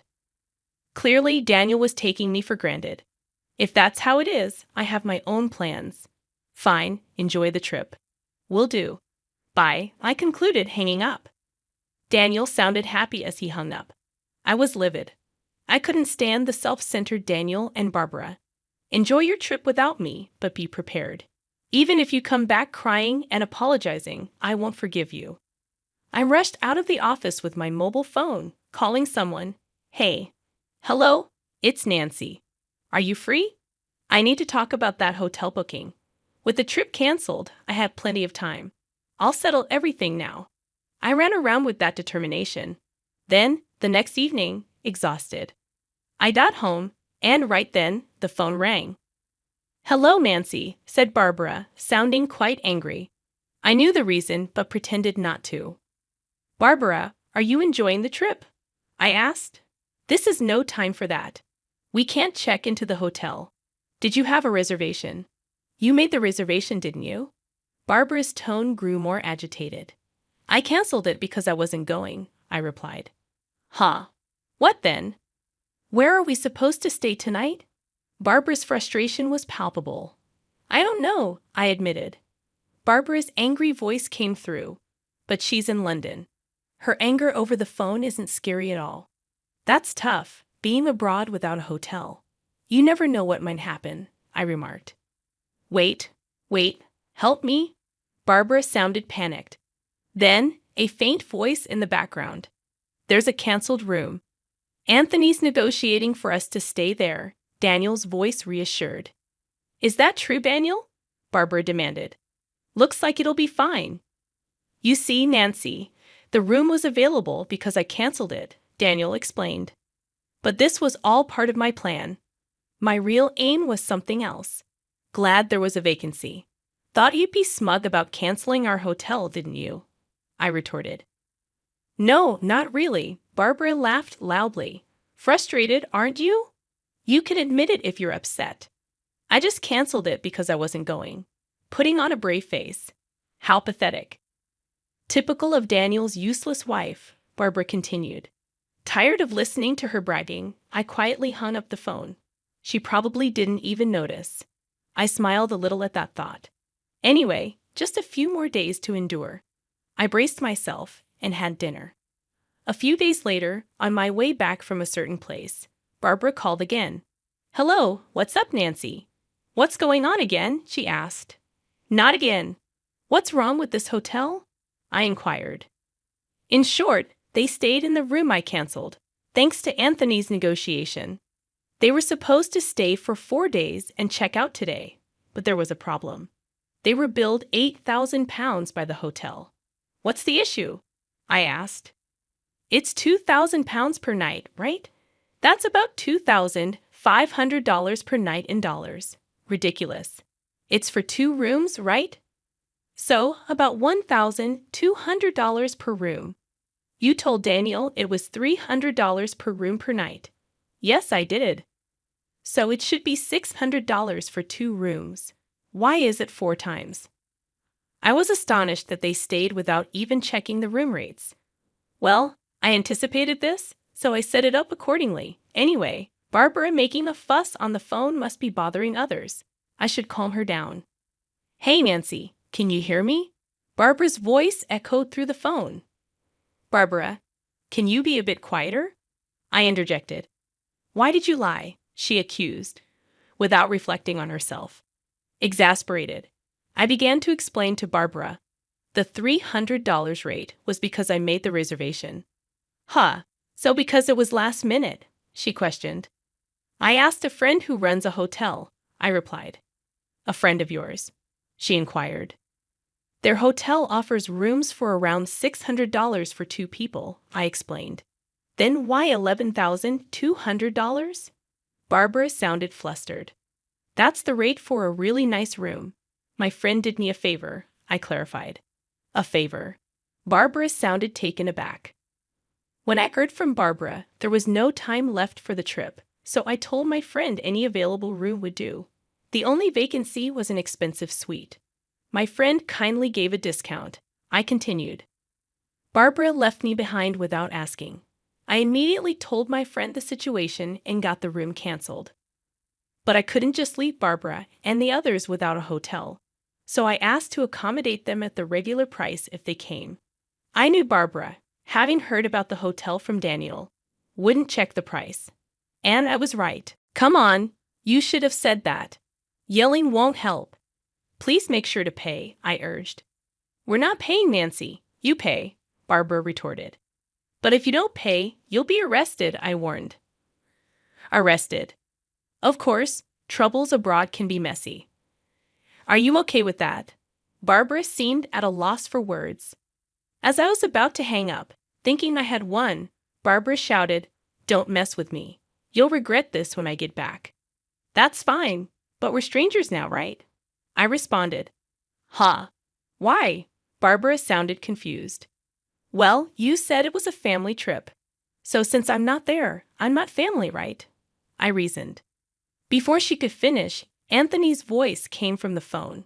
What's all this yelling about? Be quiet. It's embarrassing. Seizing the opportunity, I called out to him, Anthony, are you okay? How's your cold? I never had a cold in the first place. What's going on? Anthony's voice was filled with concern. It seemed Anthony took the phone from Barbara. His voice grew louder. Nancy, can you explain everything? I can, actually.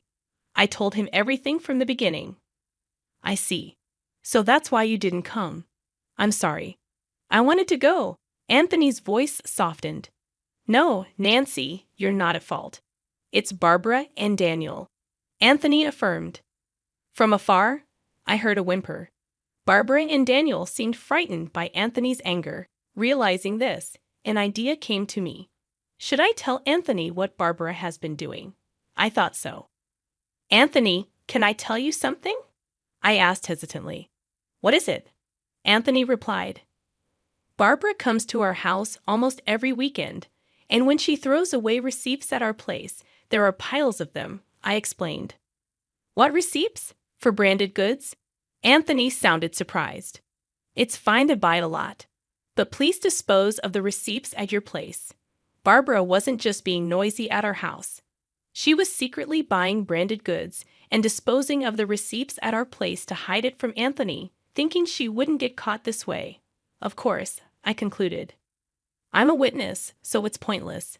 But it seemed Anthony didn't know. That's interesting to hear. Also, please tell her to stop bad-mouthing you at our place. She talks about me too. Yes, she says you don't earn much.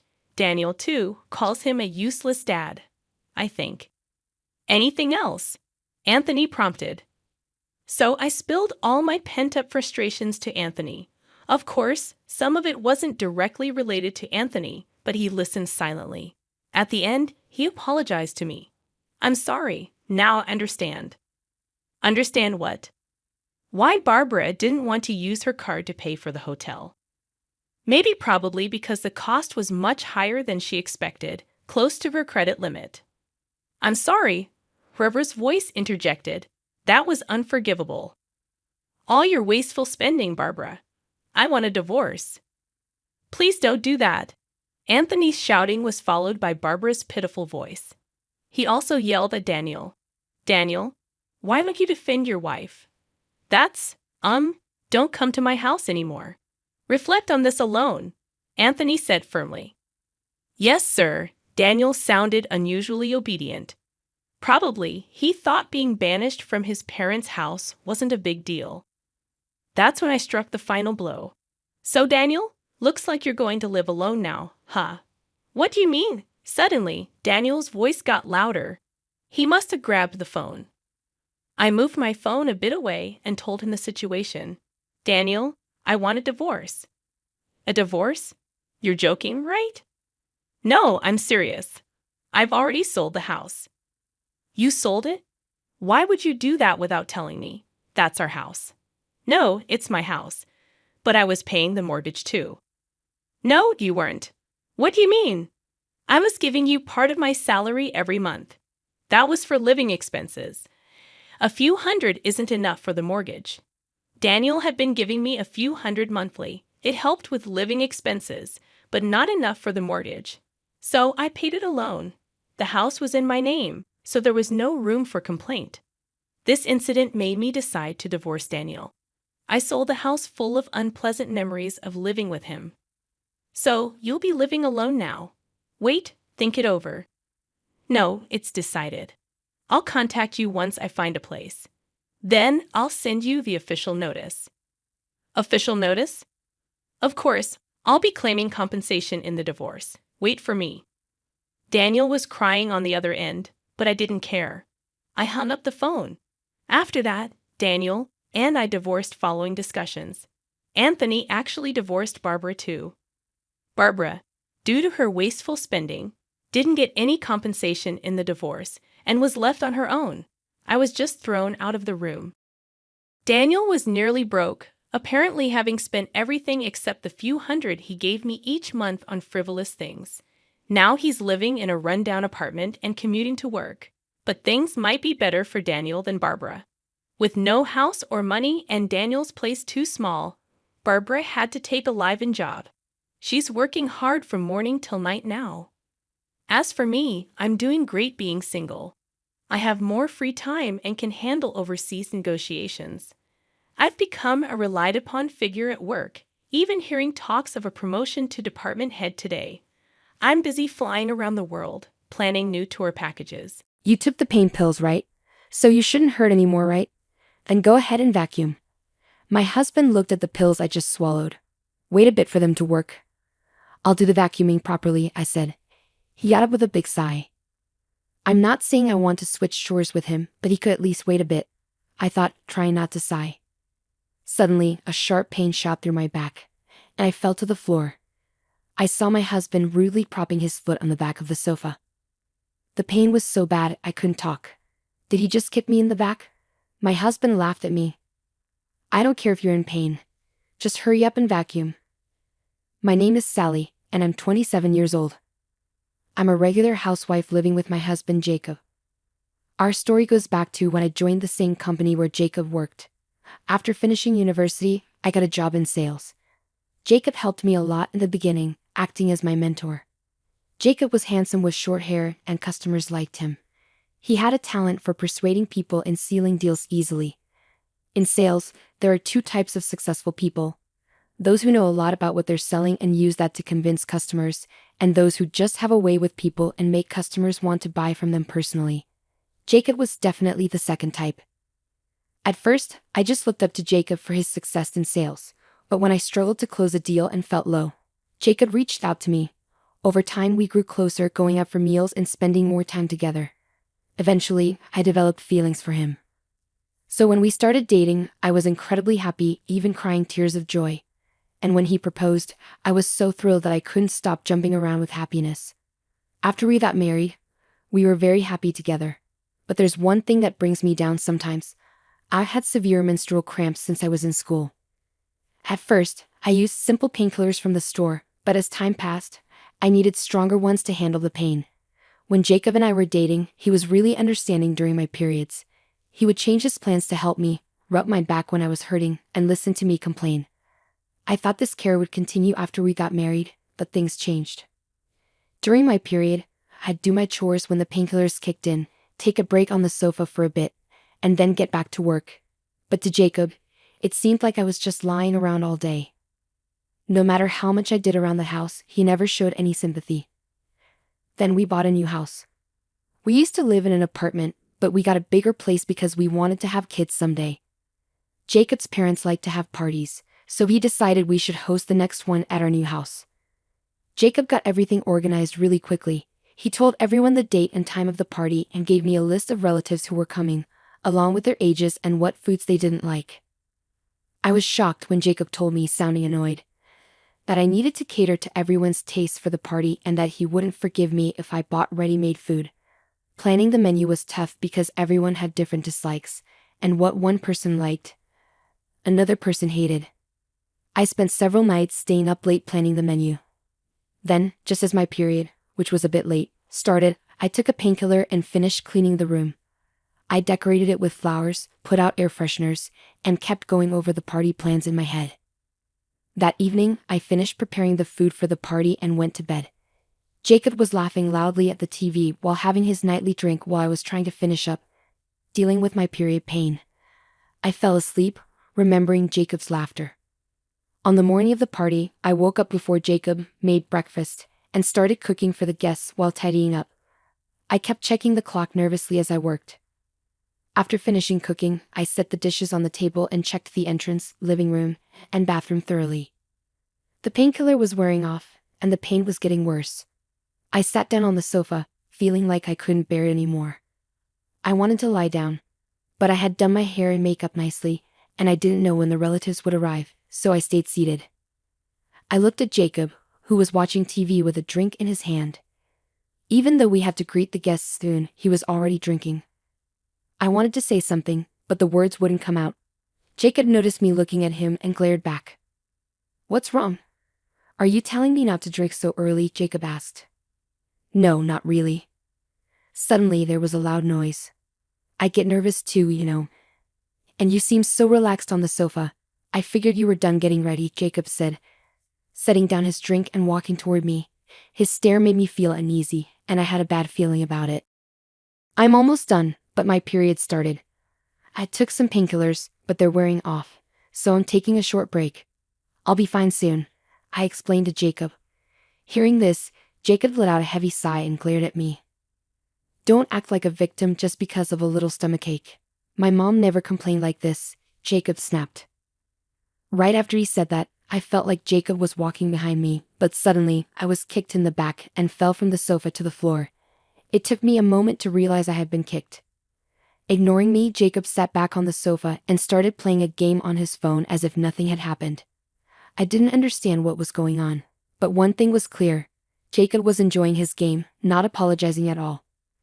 As I tried to get up to leave, Jacob suddenly fell to the floor. I quickly looked up to see his father standing behind the sofa, looking very angry. I couldn't take my eyes off him. What's happening? Jacob asked, looking confused as he checked the sofa. Dad, did you just push me? Jacob inquired, picking up his phone from the floor. I didn't just push you, I shoved you, my father-in-law replied. Why? What's going on? Wait, are you serious? Why would you kick someone in the back? Especially Jacob, she's your wife. My father-in-law scolded him. Jacob seemed a bit surprised by my father-in-law's anger.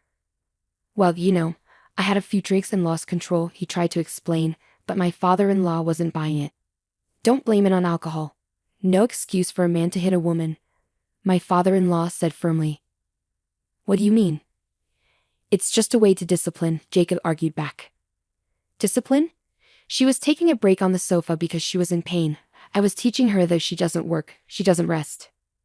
Isn't that right, Sally? Jacob asked, turning to me for support. I didn't know how to answer Jacob's sudden question. I had finished preparing and was just trying to rest on the sofa.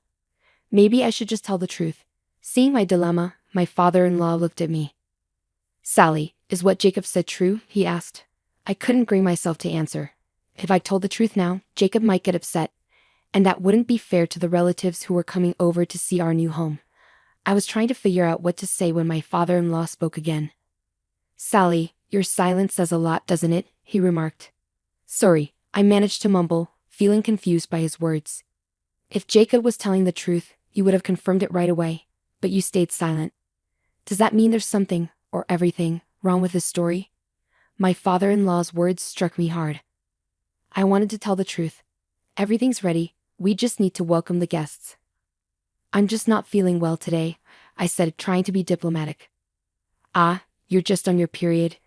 Jacob interjected abruptly. I felt like crying at his lack of sensitivity. I had carefully chosen my words to avoid such a direct topic in front of my father-in-law, and yet. Stop saying my period is just an excuse for feeling unwell. If you're done with your tasks, just say so. It seems like you think I'm sitting around doing nothing because I haven't finished. Jacob kept talking, not noticing how hard I'd been working. That's how Jacob saw things. He didn't remember me telling him earlier that I was almost done with the preparations. He didn't see all the work I've been doing since early morning, even since yesterday, getting everything ready and cooking. He didn't see me taking pills to cope with the pain and keep going. He decided we'd have the gathering here but didn't lift a finger to help with the preparations or cooking. I did it all by myself. I started to get really angry. Listen to me, I began, but Jacob cut me off.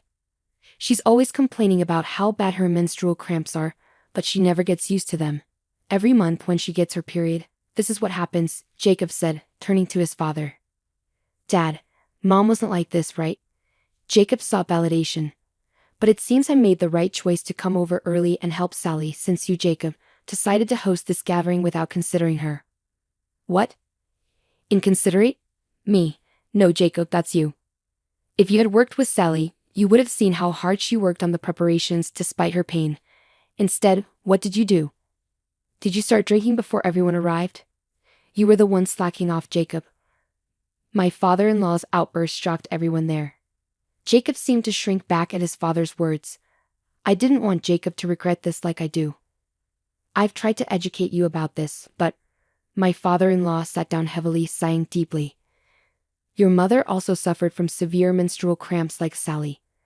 As a man with no knowledge about menstruation, back when information wasn't as easily available as it is now, I used to think your mother, who couldn't handle her own body, was just being spoiled. I thought only people who couldn't manage themselves suffered from menstruation. My father-in-law spoke slowly, as if remembering the past, his gaze distant.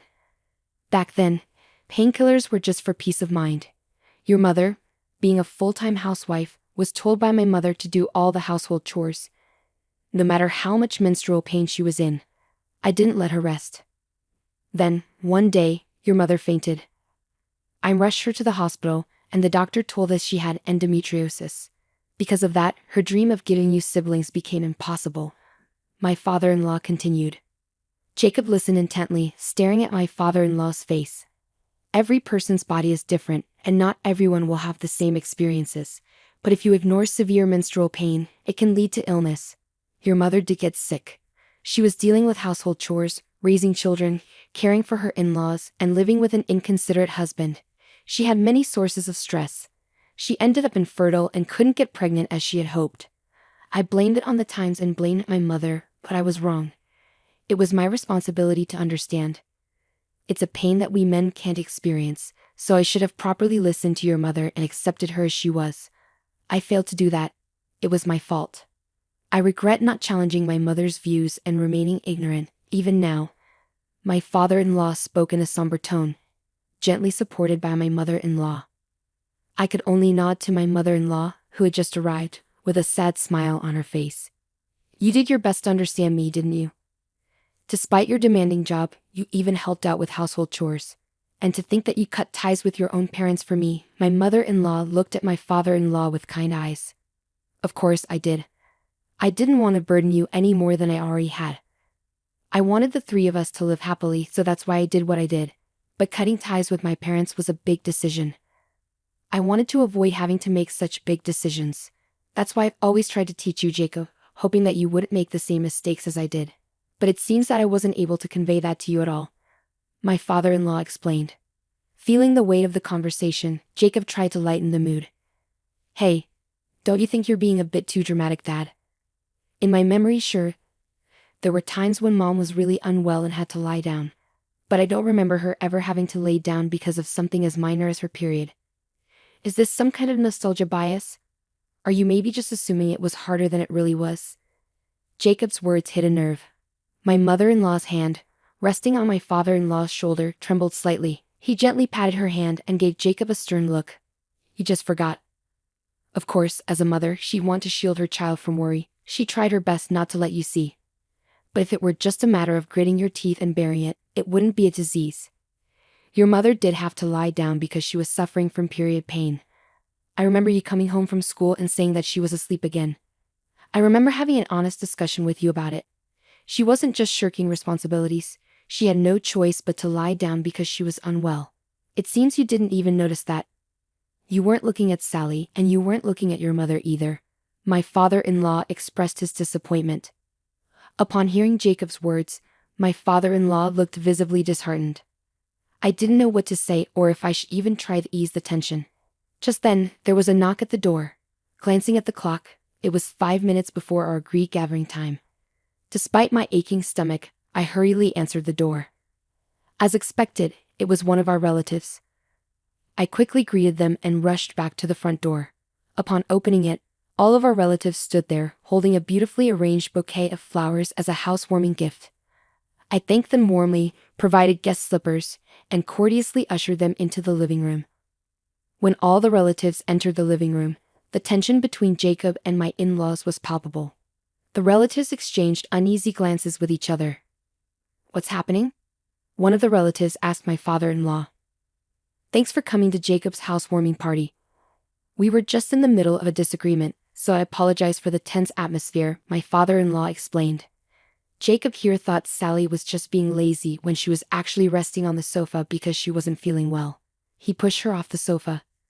So I was reprimanding him. At my father-in-law's words, all the relatives looked shocked, and a younger woman among them approached me with concern. Are you okay?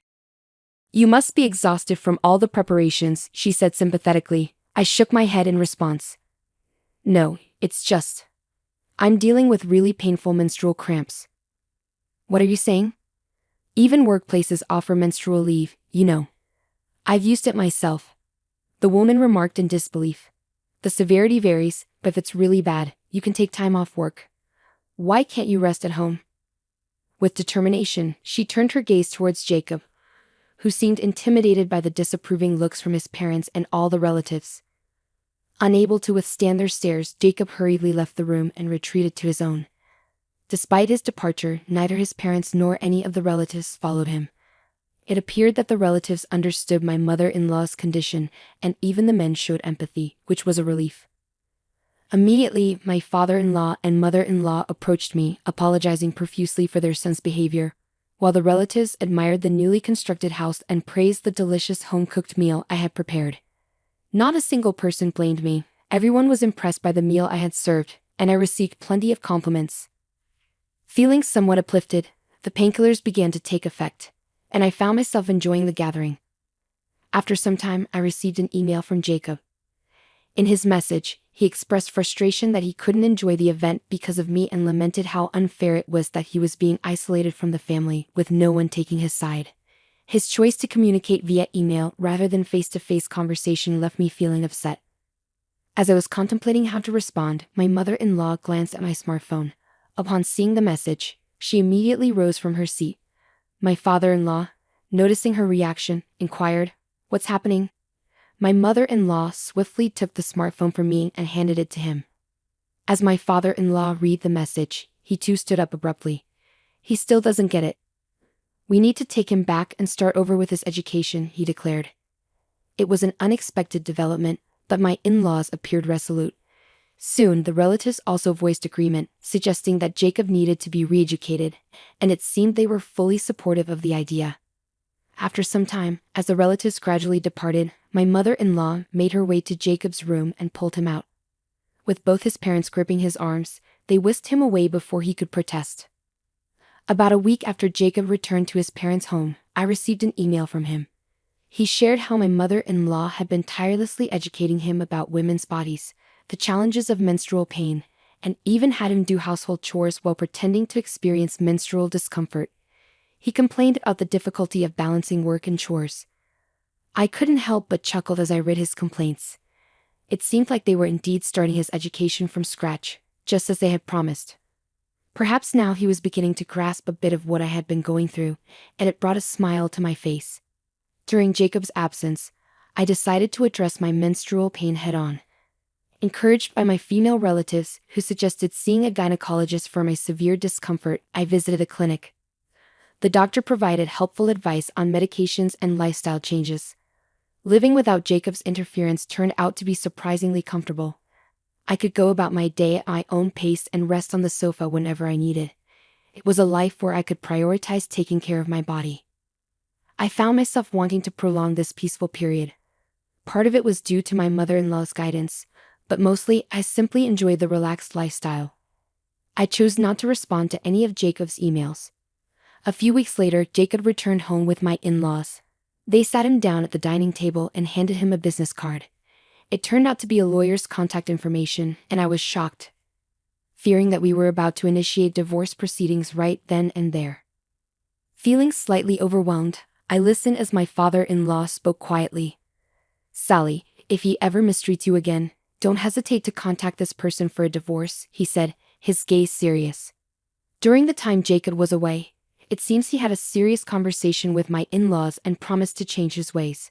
Since then, Jacob has kept his word, no longer acting arrogantly and willingly helping with household chores, especially when I'm struggling with my period. His dismissive comments about my period and its pain had also gradually faded away. Finally, I found myself settling into a peaceful life with Jacob, which was a huge relief. Going forward, I intend to prioritize my health and well-being, living sensibly and taking good care of my body. Hi, I'm Anna, and my life took an unexpected turn 5 years into my marriage with Paul. We were your typical couple. I was a teacher, and he worked as a manager at an energy company. Life was relatively uncomplicated until his father passed away, leaving his mother, Elaine, alone in their family house. It was at this point that Paul dropped a bombshell. "Anna, we need to talk," Paul said abruptly one night, his tone serious enough to make me pause mid-scroll on my phone. I looked up, asking, "Everything okay?" He took a deep breath. "It's about Mom. She's alone in that old house since Dad passed. I think we should move in with her." I felt my stomach drop. "Move in with Elaine? You know Elaine and I barely get along." He leaned against the kitchen counter, his expression firm. I know, but she's my mom and she's struggling. Plus, we're just burning money on this rented apartment. I sighed, running a hand through my hair. But this is our space, our home. Moving in with your mom, it's a whole different ballgame. Paul's voice took on a pleading edge. Please, Anna, it's not just about the space. It's about family. Mom needs us. Feeling cornered, I bit my lip. Your mom needs us, or you need your mom. That's not fair, Anna. It's not like I'm asking you to live in a dump. It's a huge house, plenty of room for all of us, he argued. Crossing my arms, I felt the tension rise. And what about our life here? Just drop everything because Elaine snaps her fingers. It's not like that, and you know it. I'm thinking about what's best for everyone, he retorted. Everyone or just Elaine? I shot back. He threw his hands up in frustration. Damn it, Anna. Can't you just try to see the bigger picture here? Glaring at him, I responded, I am looking at the bigger picture. Paul, our life, our independence. Not just playing happy families in that gloomy old house of hers. The argument went in circles, but eventually, I caved for the sake of peace. Moving day arrived, and it was as uncomfortable as I had imagined. Elaine's house was an imposing old structure with echoing rooms and a constant chill in the air. Elaine greeted us with a stiff smile, saying, "Welcome to my home. I expect you to respect my ways." I forced a smile, trying to keep the peace. Of course, Elaine. We appreciate you letting us stay. However, living with Elaine was akin to living with a hawk. She had a comment for everything. From the way dishes were put away to how the plants were watered. It was relentless. One night, after a particularly harsh critique on my cooking, I exploded to Paul in our room. I can't do a damn thing right for your mother.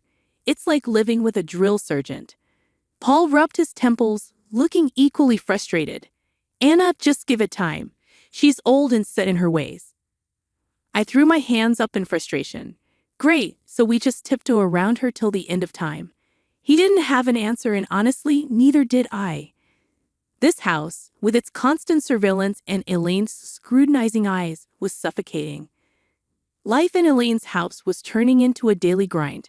Just when I thought I could handle it, Paul dropped another bombshell. It was a lazy Sunday afternoon, and I was trying to find some peace in the garden when he came out. Anna, we need to talk, he said. I looked up, feeling a knot in my stomach. What now, Paul? He took a deep breath. I think you should quit your job and stay home. We're spending a fortune on a nurse and housekeeper for Mom. It makes more sense. I stood up, anger rising. Quit my job, Paul. I love teaching. It's not just about the money. He ran his hand through his hair, his tone getting edgy. I know, but think about it. It'll make things easier around here. I shook my head, disbelief washing over me. So what? I just become a full-time maid and nurse. That's not the life I want. Paul's voice rose. It's not about what we want, Anna. It's about what's practical. My mom needs us. I glared at him. No, your mom needs you. I didn't sign up to be her caretaker. He shot back. Well, things change, Anna. We need to adapt. That word felt like a slap. I loved my job, my independence. This wasn't adapting. This was sacrificing. You know what, Paul? Fine. I'll do it, but don't expect me to be happy about it. He sighed, a look of relief crossing his face. Thank you, Anna. It means a lot. But it didn't feel like a victory. It felt like I was losing a part of myself. Quitting my job was hard, but the days that followed were even harder. I was now a full-time housekeeper, nurse, and cook. Elaine, as always, had her 2 cents to add about everything. One day, I snapped. Elaine was criticizing the way I ironed her clothes, and I couldn't take it anymore. Elaine, can you just stop? I'm doing my best here, I said, my voice shaking with frustration. She looked taken aback. Well, I'm sorry if I have standards, Anna. I threw the iron down. I'm not your servant, Elaine. I'm your son's wife. I'm here trying to help, and all you do is criticize me. There was a moment of tense silence, and then Elaine's expression softened slightly. I know you're trying, Anna. I'm just used to things a certain way, she said softly. I sighed, feeling the tension drain out of me. I know, Elaine, but not you. I have my way of doing things.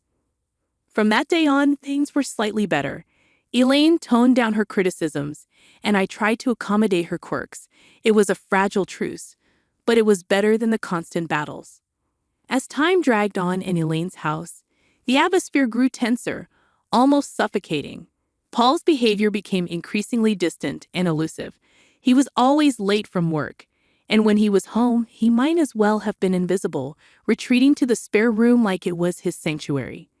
One evening, unable to bear the silence and distance anymore, I cornered him in the kitchen. "Paul, what's going on with you? You're hardly here. And when you are, it's like you're not even my husband anymore."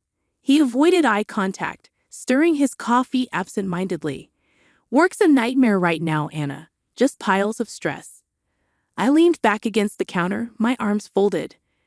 "I could sense the stress, Paul, but this feels like you're shutting me out. You're here, but you're not really here."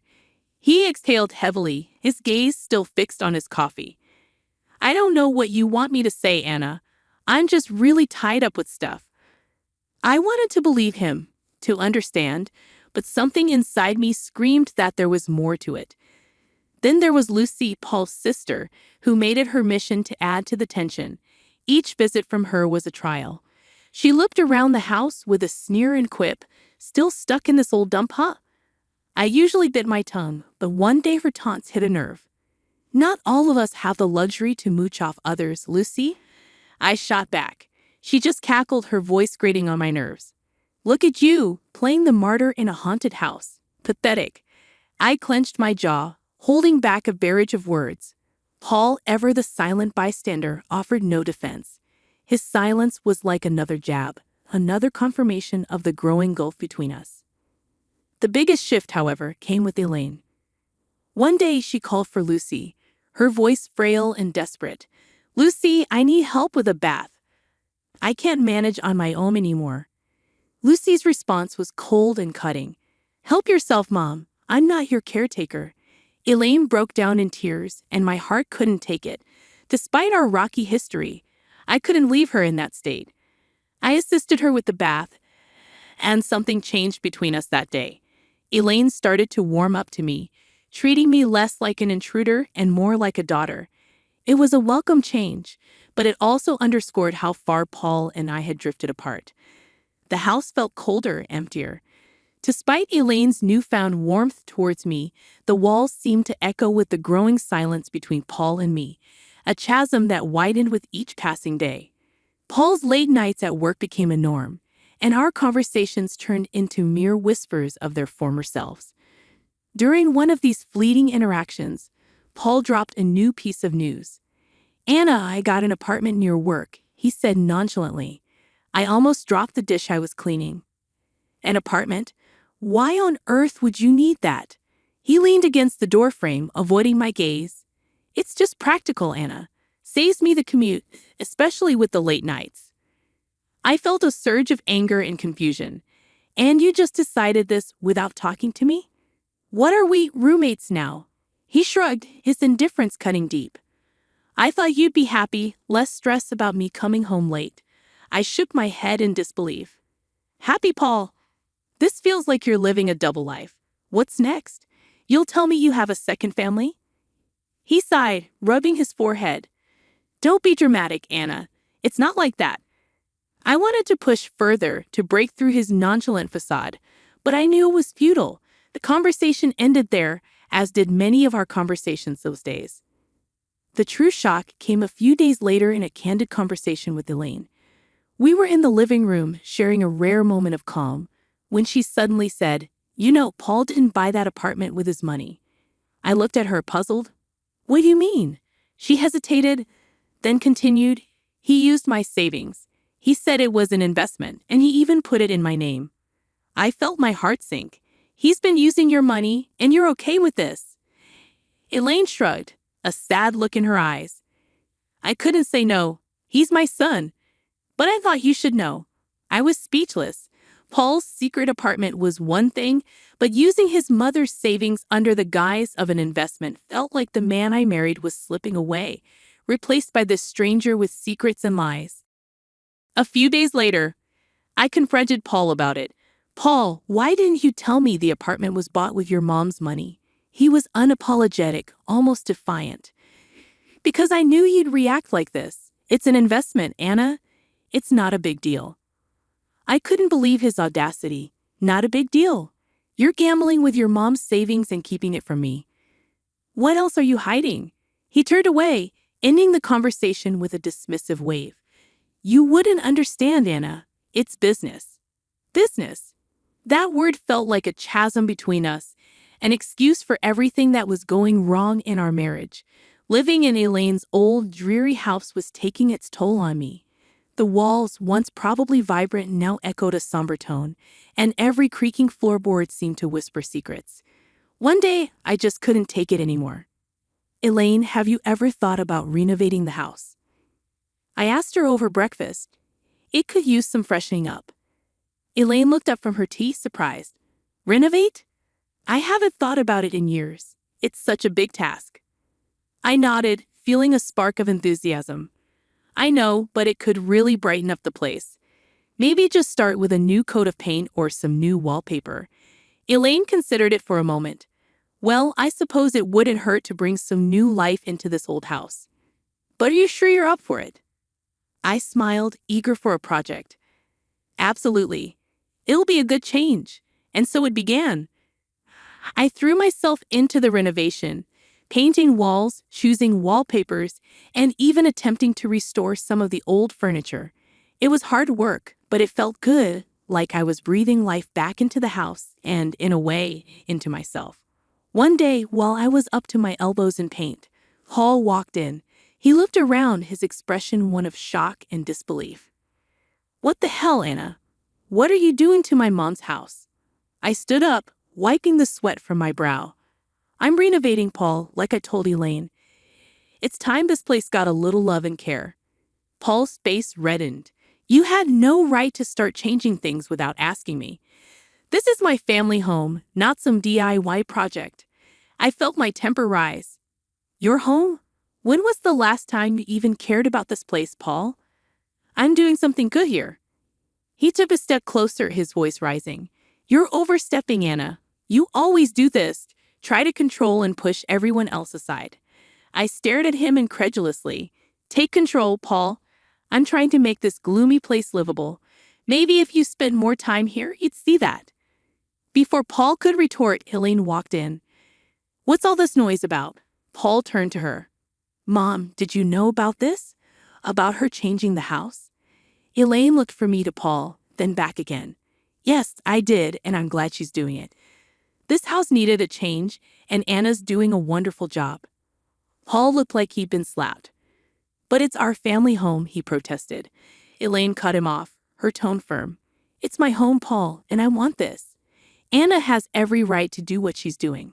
Paul stormed out of the room, leaving me and Elaine in an awkward silence. I felt a mix of victory and sadness as the house underwent transformation, but the gap between Paul and me seemed to grow wider.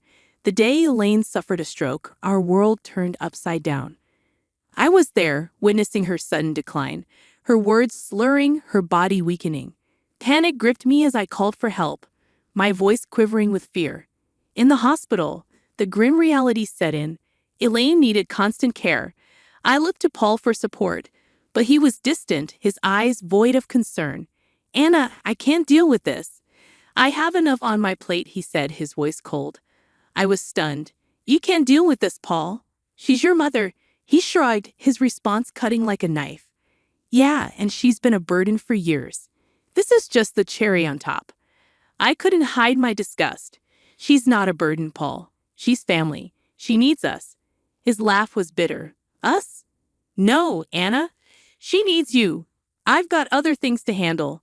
I was left speechless, my respect for him sinking. I took it upon myself to care for Elaine. It was hard watching the once strong woman confined to a bed, dependent for every little thing.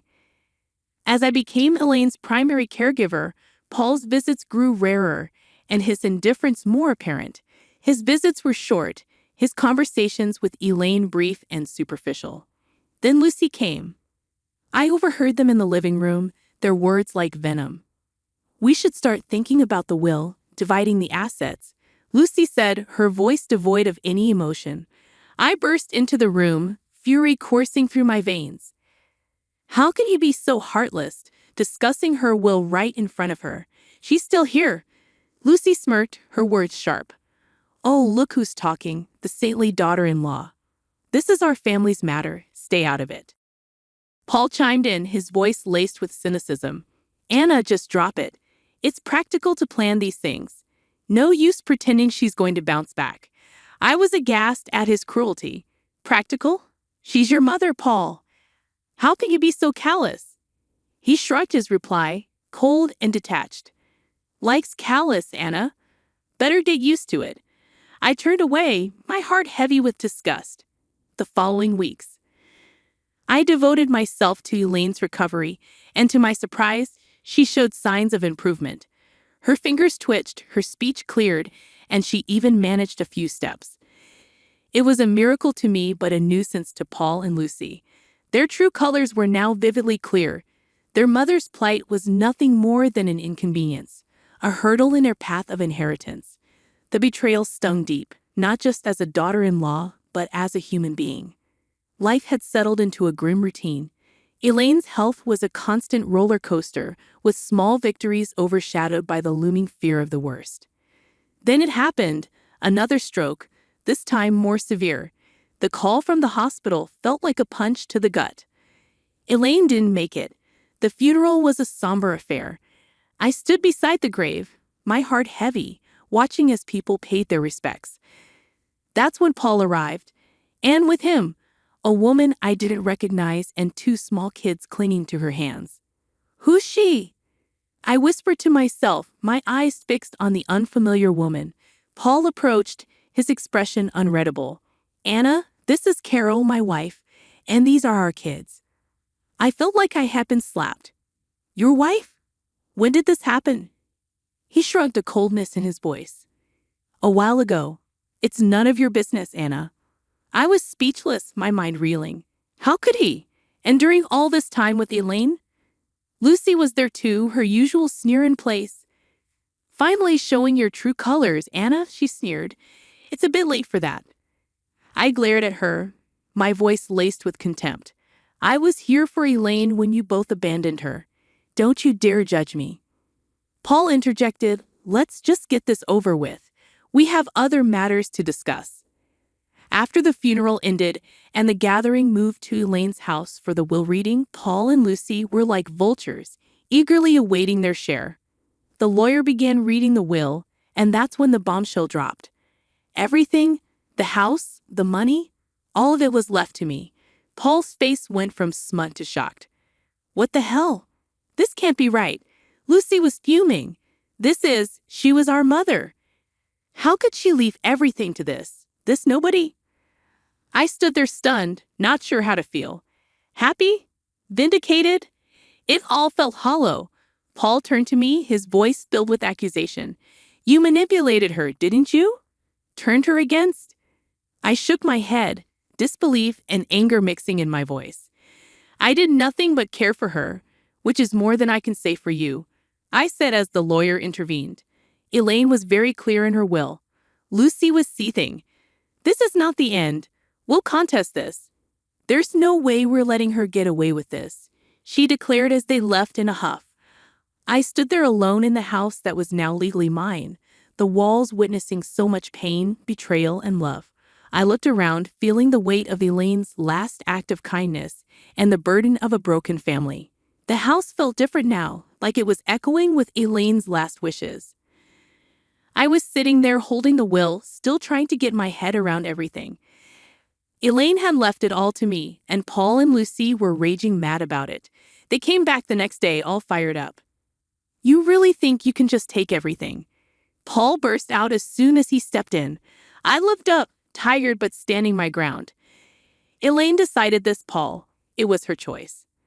Lucy was red in the face, yelling, You tricked a sick old lady? We won't let you get away with this. I stood up, fed up with their nonsense. Tricked? I was there for her, unlike you two. She chose to leave it to me, I said firmly. Paul was fuming. So you think you've beaten us? You think you can just snatch everything away? I let out a heavy sigh. I didn't snatch anything, Paul. Elaine gave it to me because she knew I actually cared. Their yelling didn't stop, but it was just noise against the truth I knew. I was there for Elaine when they weren't. The lawyer showed up with a video Elaine had made. Her voice filled the room as she said it, clear as day. I left everything to Anna because she was like the daughter I never had. She was there when my own kids weren't. She deserves it all. The room went quiet. Paul looked like he'd been punched in the gut, and Lucy started crying, finally realizing what they had done. After that, Paul and Lucy left, and all their threats just fell flat. I was alone in the big house, surrounded by the past and thinking about the future. I decided to divorce Paul. It was tough, but it had to be done. He and his new family had to move to a rental place. Lucy had her own mess to deal with. Her debts and bad choices were catching up to her. As for me, I was standing in my new house, feeling sad but also kind of excited. Elaine's will wasn't just about the house and money. It was like she was telling me to be strong and make my own way. I decided to start over, using what Elaine left me to build something new for myself. The house, once a reminder of tough times, was now a place for new beginnings. You need to heal your hand quickly, or it will get worse.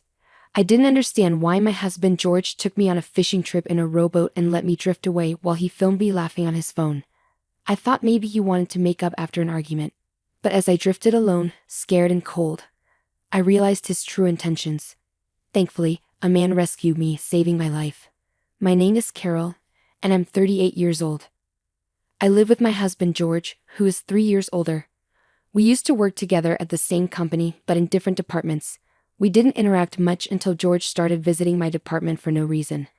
Eventually, he asked me out to dinner, surprising me. We grew closer and got married 2 years ago, much to the surprise of everyone, especially my parents. They were overjoyed at our wedding. After living with my parents, George and I decided to get our own place, not too far from my parents' house. I'm home. Welcome back. Dinner is ready. Is that curry I smell? Yes, it is. Let's dig in quickly. Awesome, your curry is the best. I usually take care of the housework because I finish work on time and don't have to do overtime. Even when I lived with my parents, I enjoyed cooking and cleaning, so it's no trouble for me. But on weekends or when George gets off work early, he takes over. Our life as newlyweds was going really well without any problems. But about a year and a half into our marriage, things started to go downhill. One day, while we were eating, George sighed and said, "You're lucky, Carol, not having to work overtime." George is a manager and has been really busy lately, working extra hours. Worried about him, I said, "Well, my job is more routine, but you have so much responsibility because you're trusted, George. That's impressive." But my words seemed to upset him. "What do you mean by that? Don't praise me if you don't understand." We've had arguments before, but this was the first time I saw George so tired. Not knowing what else to say, I just said sorry, and George stormed off to his room without finishing dinner. I knew George was tired, so I didn't argue back, but I was surprised by his reaction. I heard his department was starting a new project, so I hoped things would get better once he wasn't so busy. But instead, our relationship got worse over the next few days. A week later, I had to stay late at work unexpectedly. I need to prepare some urgent documents by tomorrow, which might keep me at the office until after George gets back. Feeling a bit uneasy, I decided to text George just in case. I had to do overtime at work today. George, if you're not working late, could you handle dinner? Or should we eat separately tonight? Sorry for any inconvenience. It had been a while since I reached out to George like this. Remembering our last argument, I added sorry to the end of the message. But all I got was a red receipt with no reply. When I got home, George was eating what looked like a meal from a convenience store, and he didn't respond when I said, "I'm home," showing he was in a bad mood. "Sorry about dinner, work kept me longer than expected." Trying to ease the tension, George interrupted me. "Do you think it's okay to work late when I come home this tired? Are you still upset about what I said earlier?" Trying to start a fight with good intentions? I was surprised by how quickly things escalated. I asked again, "So you think I'm pretending to work late just to bother you, or I'm not finishing my work because I'm lazy?" His words stung. I really have to stay late at work. This has happened before, you know. What's gotten into you? I couldn't bear George's accusatory tone any longer. I snapped back. I work hard every day too. I shouldn't have to defend myself against these accusations. But George ignored my words. I'm already stressed from work. I couldn't bear to have this tension at home, especially when I was exhausted myself. My true feelings slipped out, albeit quietly, but George noticed and didn't let it slide. Then just quit your job, he suggested, leaving me speechless. It's ridiculous for you, Carol, who can't even manage housework properly, to be working. After all, I'm the one paying for this apartment.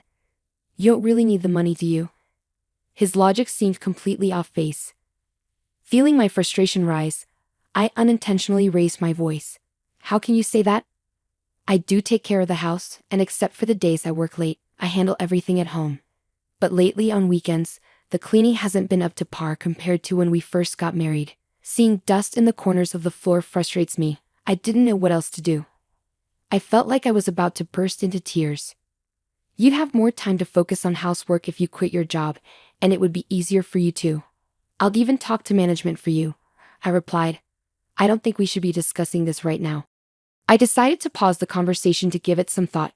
I enjoy my job and don't want to quit, but perhaps if I supported George as a full-time homemaker, we could go back to being the happy couple we used to be. It wouldn't be wise to make such a big decision hastily. Unable to bear the tension at home, I went outside. Realizing I hadn't bought dinner, I decided to bike to the supermarket near the subway station.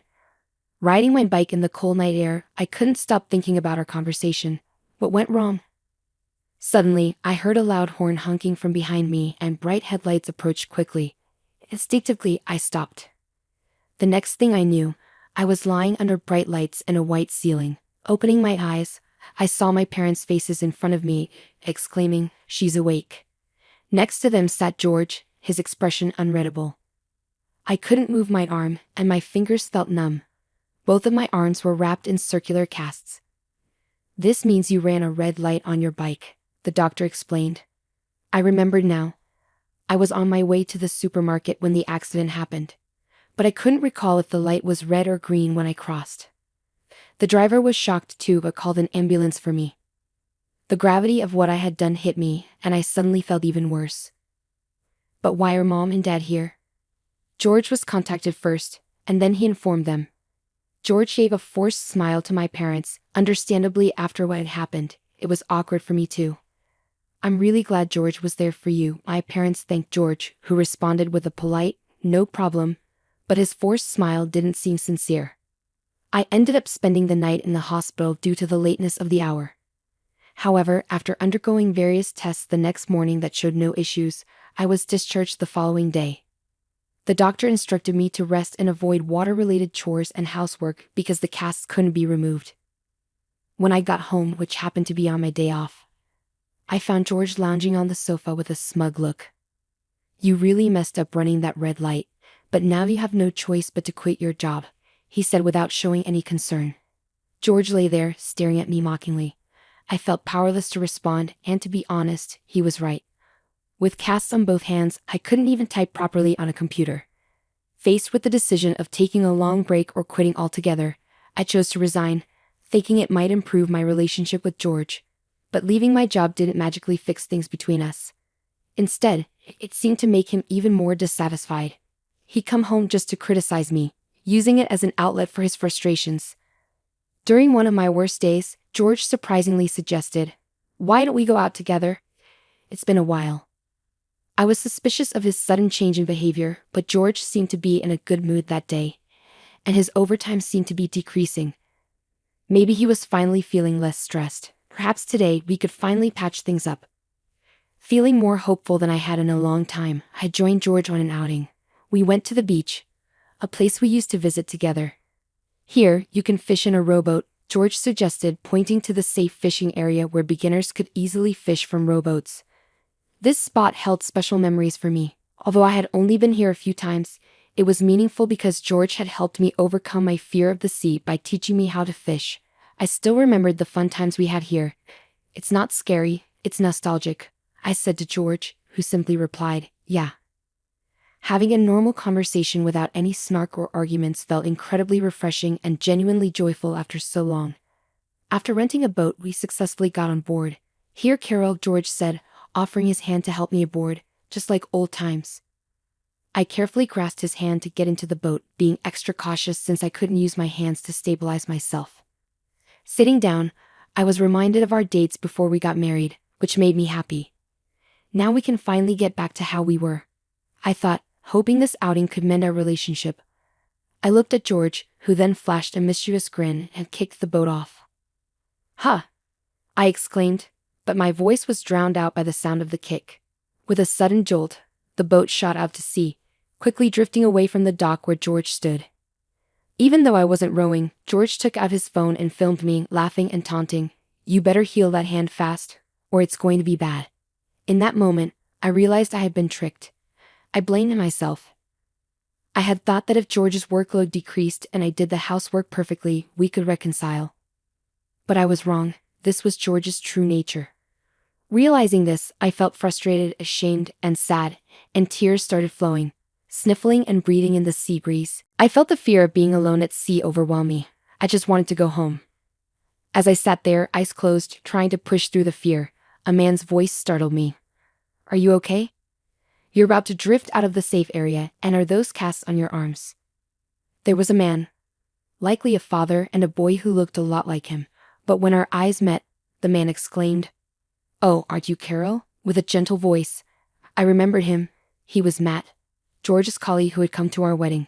That meant the boy next to him must be his son, Mark, who had grown a lot since our wedding. I didn't notice. "What happened to you in that state? Weren't you in a bicycle accident?" Matt asked, clearly confused. "Yes, I was, and now I'm stuck here, unable to row, all because George put me on this boat," I explained. Matt seemed taken aback, understandably so. Being put on a boat by one's husband and left adrift at sea sounded like something out of a drama. "Let's call for help," Matt said, raising his voice and calling out to the boat rental staff. Thanks to him, I was saved, while Mark played on the beach. Through tears, I told Matt everything about George, how he had treated me, and how I ended up adrift at sea today. Gradually, Matt's face grew pained, and he cried with me. "It must have been hard," he said softly, offering a comforting word. I nodded, tears streaming down my face once again. Then Matt made a suggestion. "I've been having my own thoughts about George recently. Would you let me handle it?" After our conversation, Matt drove me home in his car. During the ride, Mark talked a lot, providing me with a genuinely enjoyable time for the first time in a while. I dreaded coming home, but it was unavoidable. With trepidation, I opened the front door to find George lounging carelessly in the living room. He smirked at me and said, "Wow, you're back. Always lucky with survival, huh?" Unable to find the energy to respond, I ignored him and went straight to my room to get ready for bed. The next morning, I didn't make breakfast for George and stayed in my room. With my hands in this condition, I couldn't cook properly anyway. But even before the boat incident, I had tried so hard to please George, even buying delicious bread. Now, all those efforts felt pointless to me. I didn't give George much thought throughout the day, and before I knew it, night had fallen. The sound of the front door opening signaled an unusually early return for George. He barged into my room and started yelling abruptly, "Hey. It was you, wasn't it?" Confused, I asked what he meant. George's voice grew louder as he accused me. "Don't play dumb with me. You're the one who told my company. What's going on?" I remained unfazed by his words, replying, "I don't know what you're talking about, but whatever trouble you're having at work doesn't involve me anymore. After all, I'm not even working there anymore." I waved off George's accusations, feeling no need to cater to him anymore. Frustrated, George stormed out of the house. The real shock came 3 days later when George, who hadn't returned home during that time, walked through the front door looking as pale as a ghost. "Carol, what should I do?" he muttered, looking lifeless as he shuffled into the room where I was relaxing. "What happened?" I asked. "I've been fired from my job," he said. "Oh, really?" I replied indifferently, watching as George collapsed to the floor. I had finally made it to manager. Despite his despair, I felt no sympathy for George because I knew this was coming. This was what Matt had hinted at when he said, "Leave it to me," during our conversation by the sea. According to Matt, George's behavior at work had taken a turn for the worse recently. He was mistreating his subordinates, dumping his work on others, falsely claiming overtime, and even harassing a new female employee, among other things. However, there was no solid proof of his actions, leaving them in a difficult situation. Despite being colleagues who were promoted to manager around the same time from different departments, Matt struggled to come to terms with George's behavior. But seeing how upset I was by George's actions, Matt felt compelled to take action. He suggested I check George's computer, suspecting it held evidence of his wrongdoing since George always took his laptop home. Matt couldn't investigate it himself. I knew George's laptop password. After safely returning from the sea, I pretended to go to sleep, waited for George to fall asleep, then checked and extracted the data from his laptop, which I then sent to Matt. I never expected things to unfold so quickly. Matt, the star of the advertising department, had acted swiftly and decisively. Standing up, I went to my drawer and retrieved something specific. Then, speaking slowly, I said, "I'm sorry to bring this up while you're feeling down, but I have something important to say." George looked at me with a puzzled expression, resembling a discarded puppy. After taking a deep breath, I continued, "I want a divorce." I finally voiced my decision, handing him the filled-out divorce papers. George's face shifted from confusion to a mix of anger and sadness as he looked at me. "Why do you want a divorce? Can't you show a little compassion, especially when I'm feeling so low?" he pleaded. His words left me stunned, almost tempted to throw them right back at him. "I'm grateful to you for revealing your true nature, and I've already discussed this with my family," I stated firmly. This wasn't just bravado. After my ordeal at sea, I had indeed gone back home and talked with my parents. That night, Matt messaged me saying, "George might come crying to you in about 3 days. It's up to you, Carol, what to do next." Reflecting on my options, I decided to confide in my parents. I laid everything out for them, holding nothing back, including the terrifying experience of being adrift at sea in a boat I couldn't row. As I recounted the events, the guilt I had been suppressing and the emotions I had bottled up overwhelmed me, and I cried. My parents, who had held George in high regard, were deeply shocked by what I revealed. However, after hearing my story, they apologized for my pain and encouraged me to proceed with the divorce. Though I had been considering it, their support helped solidify my decision. When I shared my decision with George, he paled and eventually broke down, pleading, "Please don't leave me. I can't bear to lose you now." Despite his desperate plea, my resolve remained firm. "You should have realized before putting me on that boat," I told George. He deflated, sitting motionless on the floor. In the past, I might have comforted him, reassuring him that everything would be okay. But now I felt nothing. My love and feelings for George had long been discarded in the sea along with that fishing boat. "The divorce is final. I won't be your convenience anymore," I declared firmly, my pent-up frustration fueling my words. With that, I left George behind, motionless on the floor. I grabbed a backpack with just a few belongings I had packed the night before and left the house. The night air was cool and I felt refreshingly clear-headed as I made my way back to my parents' home. Despite George's continued pleas to stay together, I proceeded with the divorce through a lawyer recommended by my father. In just a few days, George lost everything, sinking into depression and eventually returning to his parents' house, where even his mother seemed to have lost patience with him. His mother was entirely on my side, repeatedly apologizing for her son's foolishness. I didn't have much affection for George, but I had a soft spot for his mother, which made the situation unfortunate. I've heard he's now unemployed, staying at his parents' home. It's sad to see how he could be so harsh to others yet unable to handle adversity himself. After successfully ending our relationship and receiving support throughout the process, I expressed my gratitude to Matt. Once my arms healed, I returned to work and realized how much I actually enjoyed it. I used to spend each day accommodating George, but now I cherish doing what I love, immersing myself in my work and feeling fulfilled every day. I'm eager to start anew, valuing myself and navigating life with care. I've had enough of pinching pennies. I'm exhausted by it. When we first tied the knot, my husband praised me as a prudent and thrifty wife. But in just 3 short years, he's changed so much. "Your complexion looks patchy, doesn't it? You don't take good care of your skin, do you? Are you even still a woman?" Those were his parting words before he stormed out. Yet he never anticipated the regret that would follow his rash departure. Nor did he bother to ask the most important question. My name is Madison, and at 31, I hold down a full-time job. It's been a year since I divorced my husband, who is 3 years my senior, after he left me for another woman. We were married for just 3 years. Even before our marriage, I harbored ambitious dreams, and together, my husband and I worked diligently towards them, leading a modest life, never squandering a cent. You're remarkable for your age, so disciplined and frugal. My husband used to marvel. Observing the steadfastness with which I managed my affairs, he was quick to envision a future together. Within a year of courtship, he proposed, and we became husband and wife. Yet, I kept my most cherished dream concealed, deeming it too far-fetched to share. I feared his ridicule if I were to divulge it.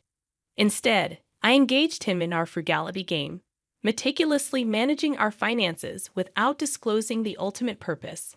As time passed and our marriage matured, my husband underwent a subtle transformation. You still meticulously track every penny. You spend so much time with those account books, he jest, poking fun at my thriftiness.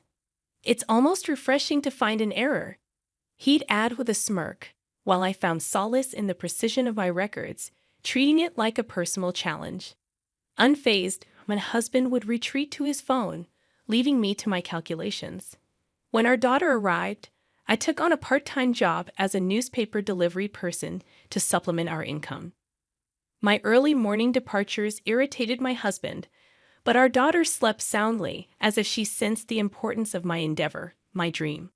Through rigorous economizing and additional work, I steadily grew our savings until they reached a point where my husband couldn't scoff when I finally revealed my dream to him.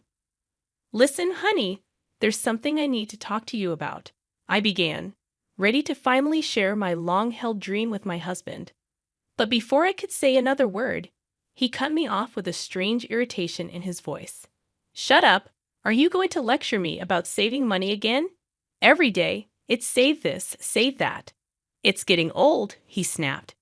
It wasn't news to me that he had grown increasingly annoyed with my frugality over the years. Sensing his frustration, I had refrained from mentioning anything about saving money for quite some time. But it seemed even the mere presence of my efforts to eliminate waste had become suffocating for him. "You act like you've achieved something when you've done nothing. What's with that smug look?" he continued, his words cutting deep. As he criticized me, I couldn't help but think how all the qualities he once admired about me had now become faults in his eyes. Every interaction with him seemed like an unwarranted attack, blaming me for things beyond my control. It was as if his perception of me had shifted drastically, while I remained unchanged. He no longer found joy in our shared endeavor of saving money. Instead, he sought distractions to vent his frustrations. It dawned on me then that perhaps he had never truly shared my values of thriftiness and stability. Maybe he was merely intrigued by the novelty of it all when we first met. I recall the drunken confession he made once, admitting to squandering his mother's savings without her consent, despite previously claiming she had passed away. It became evident that he had always been a reckless spender, lacking in financial discipline. In realizing this, I understood that our differences in money management ran deeper than I had initially thought. It wasn't just a matter of differing viewpoints, it was a fundamental misalignment of values. After listening to my story, I foresaw my husband's growing reluctance towards our frugal lifestyle. As expected, he began to express irritation with saving money and gradually revealed his true character.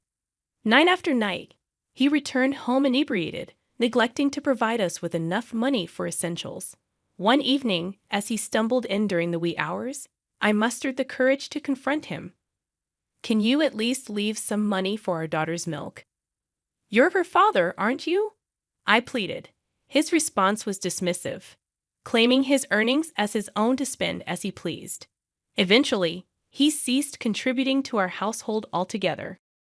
I couldn't ignore the flickering shadow of another woman in his life, nor his increasing belligerence towards me. It reached a point where he either absented himself for days on end or moved in with his mistress. Realizing the futility of salvaging our marriage, I made the decision to leave. I refused to remain tethered to a man who shirked his responsibilities. indulged in vices, and failed to provide for us. With both my parents gone and a baby to care for, I turned to my maternal aunt for support. Despite my reluctance to burden her, I confided in her about my predicament and asked to stay with her for a while.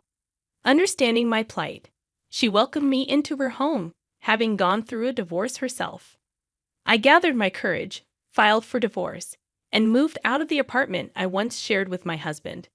It was a rare occasion when someone visited our home during those turbulent times. Later, as the divorce proceedings unfolded, my husband contacted me, claiming he had signed the papers.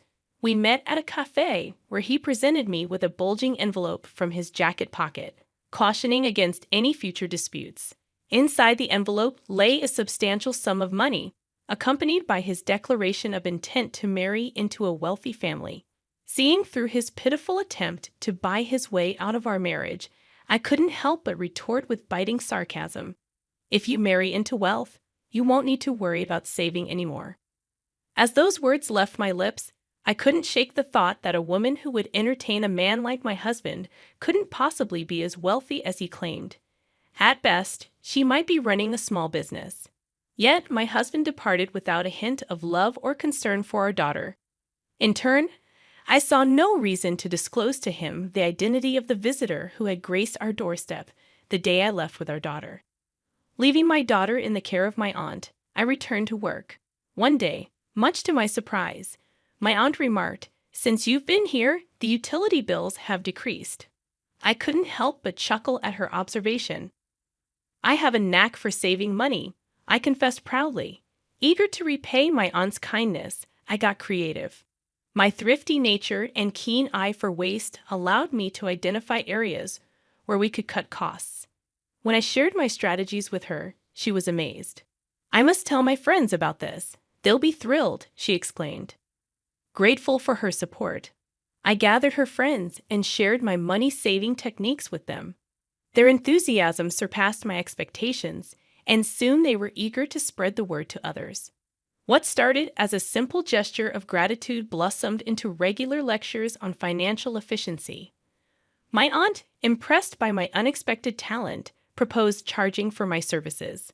Through these lectures, I swiftly rebuilt the savings I had lost in the divorce and finally achieved my long-held dream. About a year after the divorce, while visiting a hall for one of my lectures, I noticed a man in work attire carrying materials. As I observed him casually, something about him caught my attention. As I locked eyes with the figure, I realized it was my former husband. His gaze met mine, and recognition dawned on his face. In a split second, I felt a sinking sensation in my stomach, but it was too late. A smug grin spread across his face from a distance. Desiring no conversation, I feigned ignorance and made a swift exit through the hall's exit. However, he pursued me and intercepted my path. "You don't have to run away. We're divorced," he declared with a half smile, as if proud of some achievement I hadn't even heard of. "I've been put in charge of a company owned by my wife's father. I'm here to oversee some work with my team. I'm slated to become the company president, so I'm quite busy," he boasted, peering at me expectantly. Then, with a mocking tone, he asked about my situation. "I heard you're on welfare.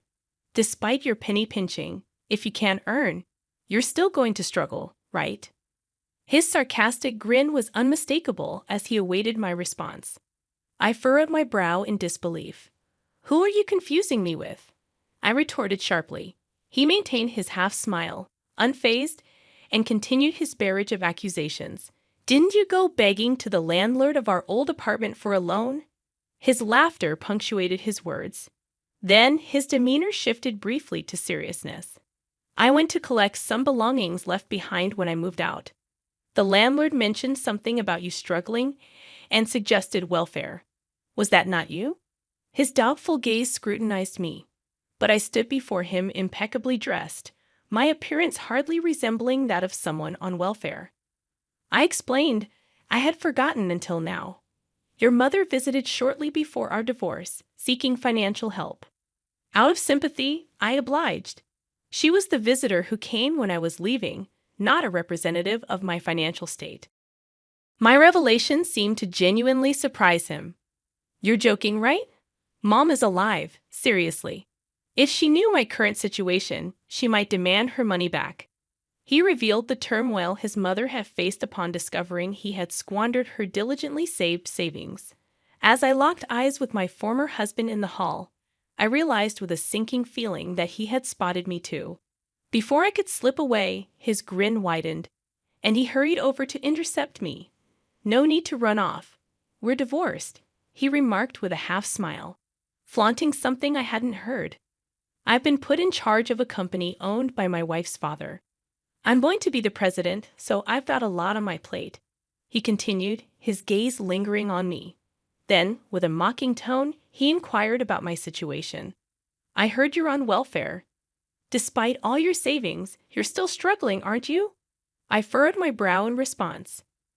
Who are you confusing me with? I retorted. Unfazed, he persisted, claiming I had sought a loan from our former landlord. Amused by his accusations, I chuckled. I was there to collect my belongings after moving out, he added, his tone shifting momentarily. The landlord mentioned welfare. Wasn't that you? He questioned, casting a doubtful glance my way. Dressed impeccably in recognizable brands, with my hair and nails meticulously groomed, I hardly resembled a welfare recipient. I explained, your mother visited our old apartment before we divorced. She needed money, and I couldn't turn her away. His incredulous expression betrayed genuine surprise. Mom's alive. No joke. If she knew of how I lived now, she might want that money back, he remarked, his tone tinged with regret. His mother, who had been abandoned by her son after he squandered her savings, recounted her struggles tearfully. Despite her son's remorse, he never repaid her. Upon visiting me, she revealed her desire to reconcile, having tracked down our address through a relative. Sensing my husband's unease, I informed him that I had given her his company name, although I had left the job 3 months prior to oversee my in-laws' business. My husband appeared relieved until I disclosed that I had passed on the envelope containing the money from our divorce settlement, now belonging to his wife's family company, as a gesture of goodwill. His shock was palpable as he struggled to comprehend the depth of his mother's plight. As I recounted her situation, he grew increasingly agitated, finally breaking into a cold sweat. As I suggested informing his mother of his current employment, his phone rang, likely his current wife calling. Startled, he fumbled for his phone, his expression a mix of panic and disbelief. Suppressing a laugh, I responded, Is she asking me to take care of her? With a casual wave goodbye to my husband, engrossed in his phone call, I strode towards the neighboring apartment building. My husband, noticing my departure, interrupted his conversation, beckoning me to wait. Where do you think you're going? That's an expensive building. You'll get in trouble if you go in without permission, he cautioned. Turning to face him, I revealed, I'm the owner of this building. I've rented out all the other units, but my daughter and I reside on the top floor. His stunned silence spoke volumes. I explained that my dedication to thriftiness stemmed from a desire to purchase such a property. I had just saved enough money to do so when you began to resist frugality, I admitted, causing him to drop his phone in shock. But I had another revelation for him. I inherited a substantial sum from my parents.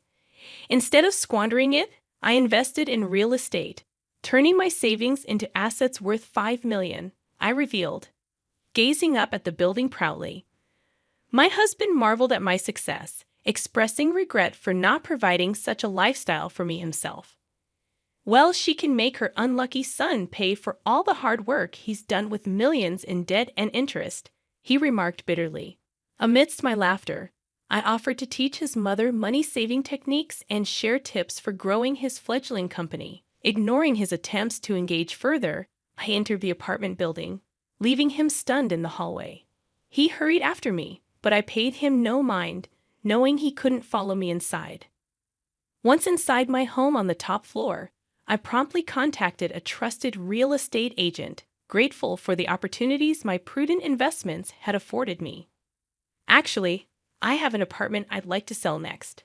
I'm considering buying a house with an ocean view. Would you be willing to discuss this with me again?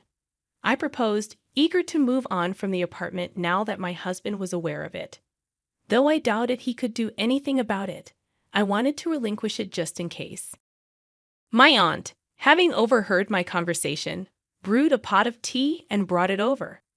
I also invited the woman who had been caring for my daughter, and the three of us sat together, discussing our plans for the future amidst laughter and camaraderie. As for my husband, I never encountered him again in the hallway next to the apartment where we crossed paths. Instead, I noticed a different man overseeing the proceedings, an older gentleman. Perhaps my husband faced consequences for his actions towards his mother, or perhaps he simply moved on. Either way, it was no longer my concern. I resolved to focus on my work and continue raising my daughter in the company of trustworthy individuals who truly cared for us. With a sense of liberation and optimism for the future, I embraced the next chapter of my life.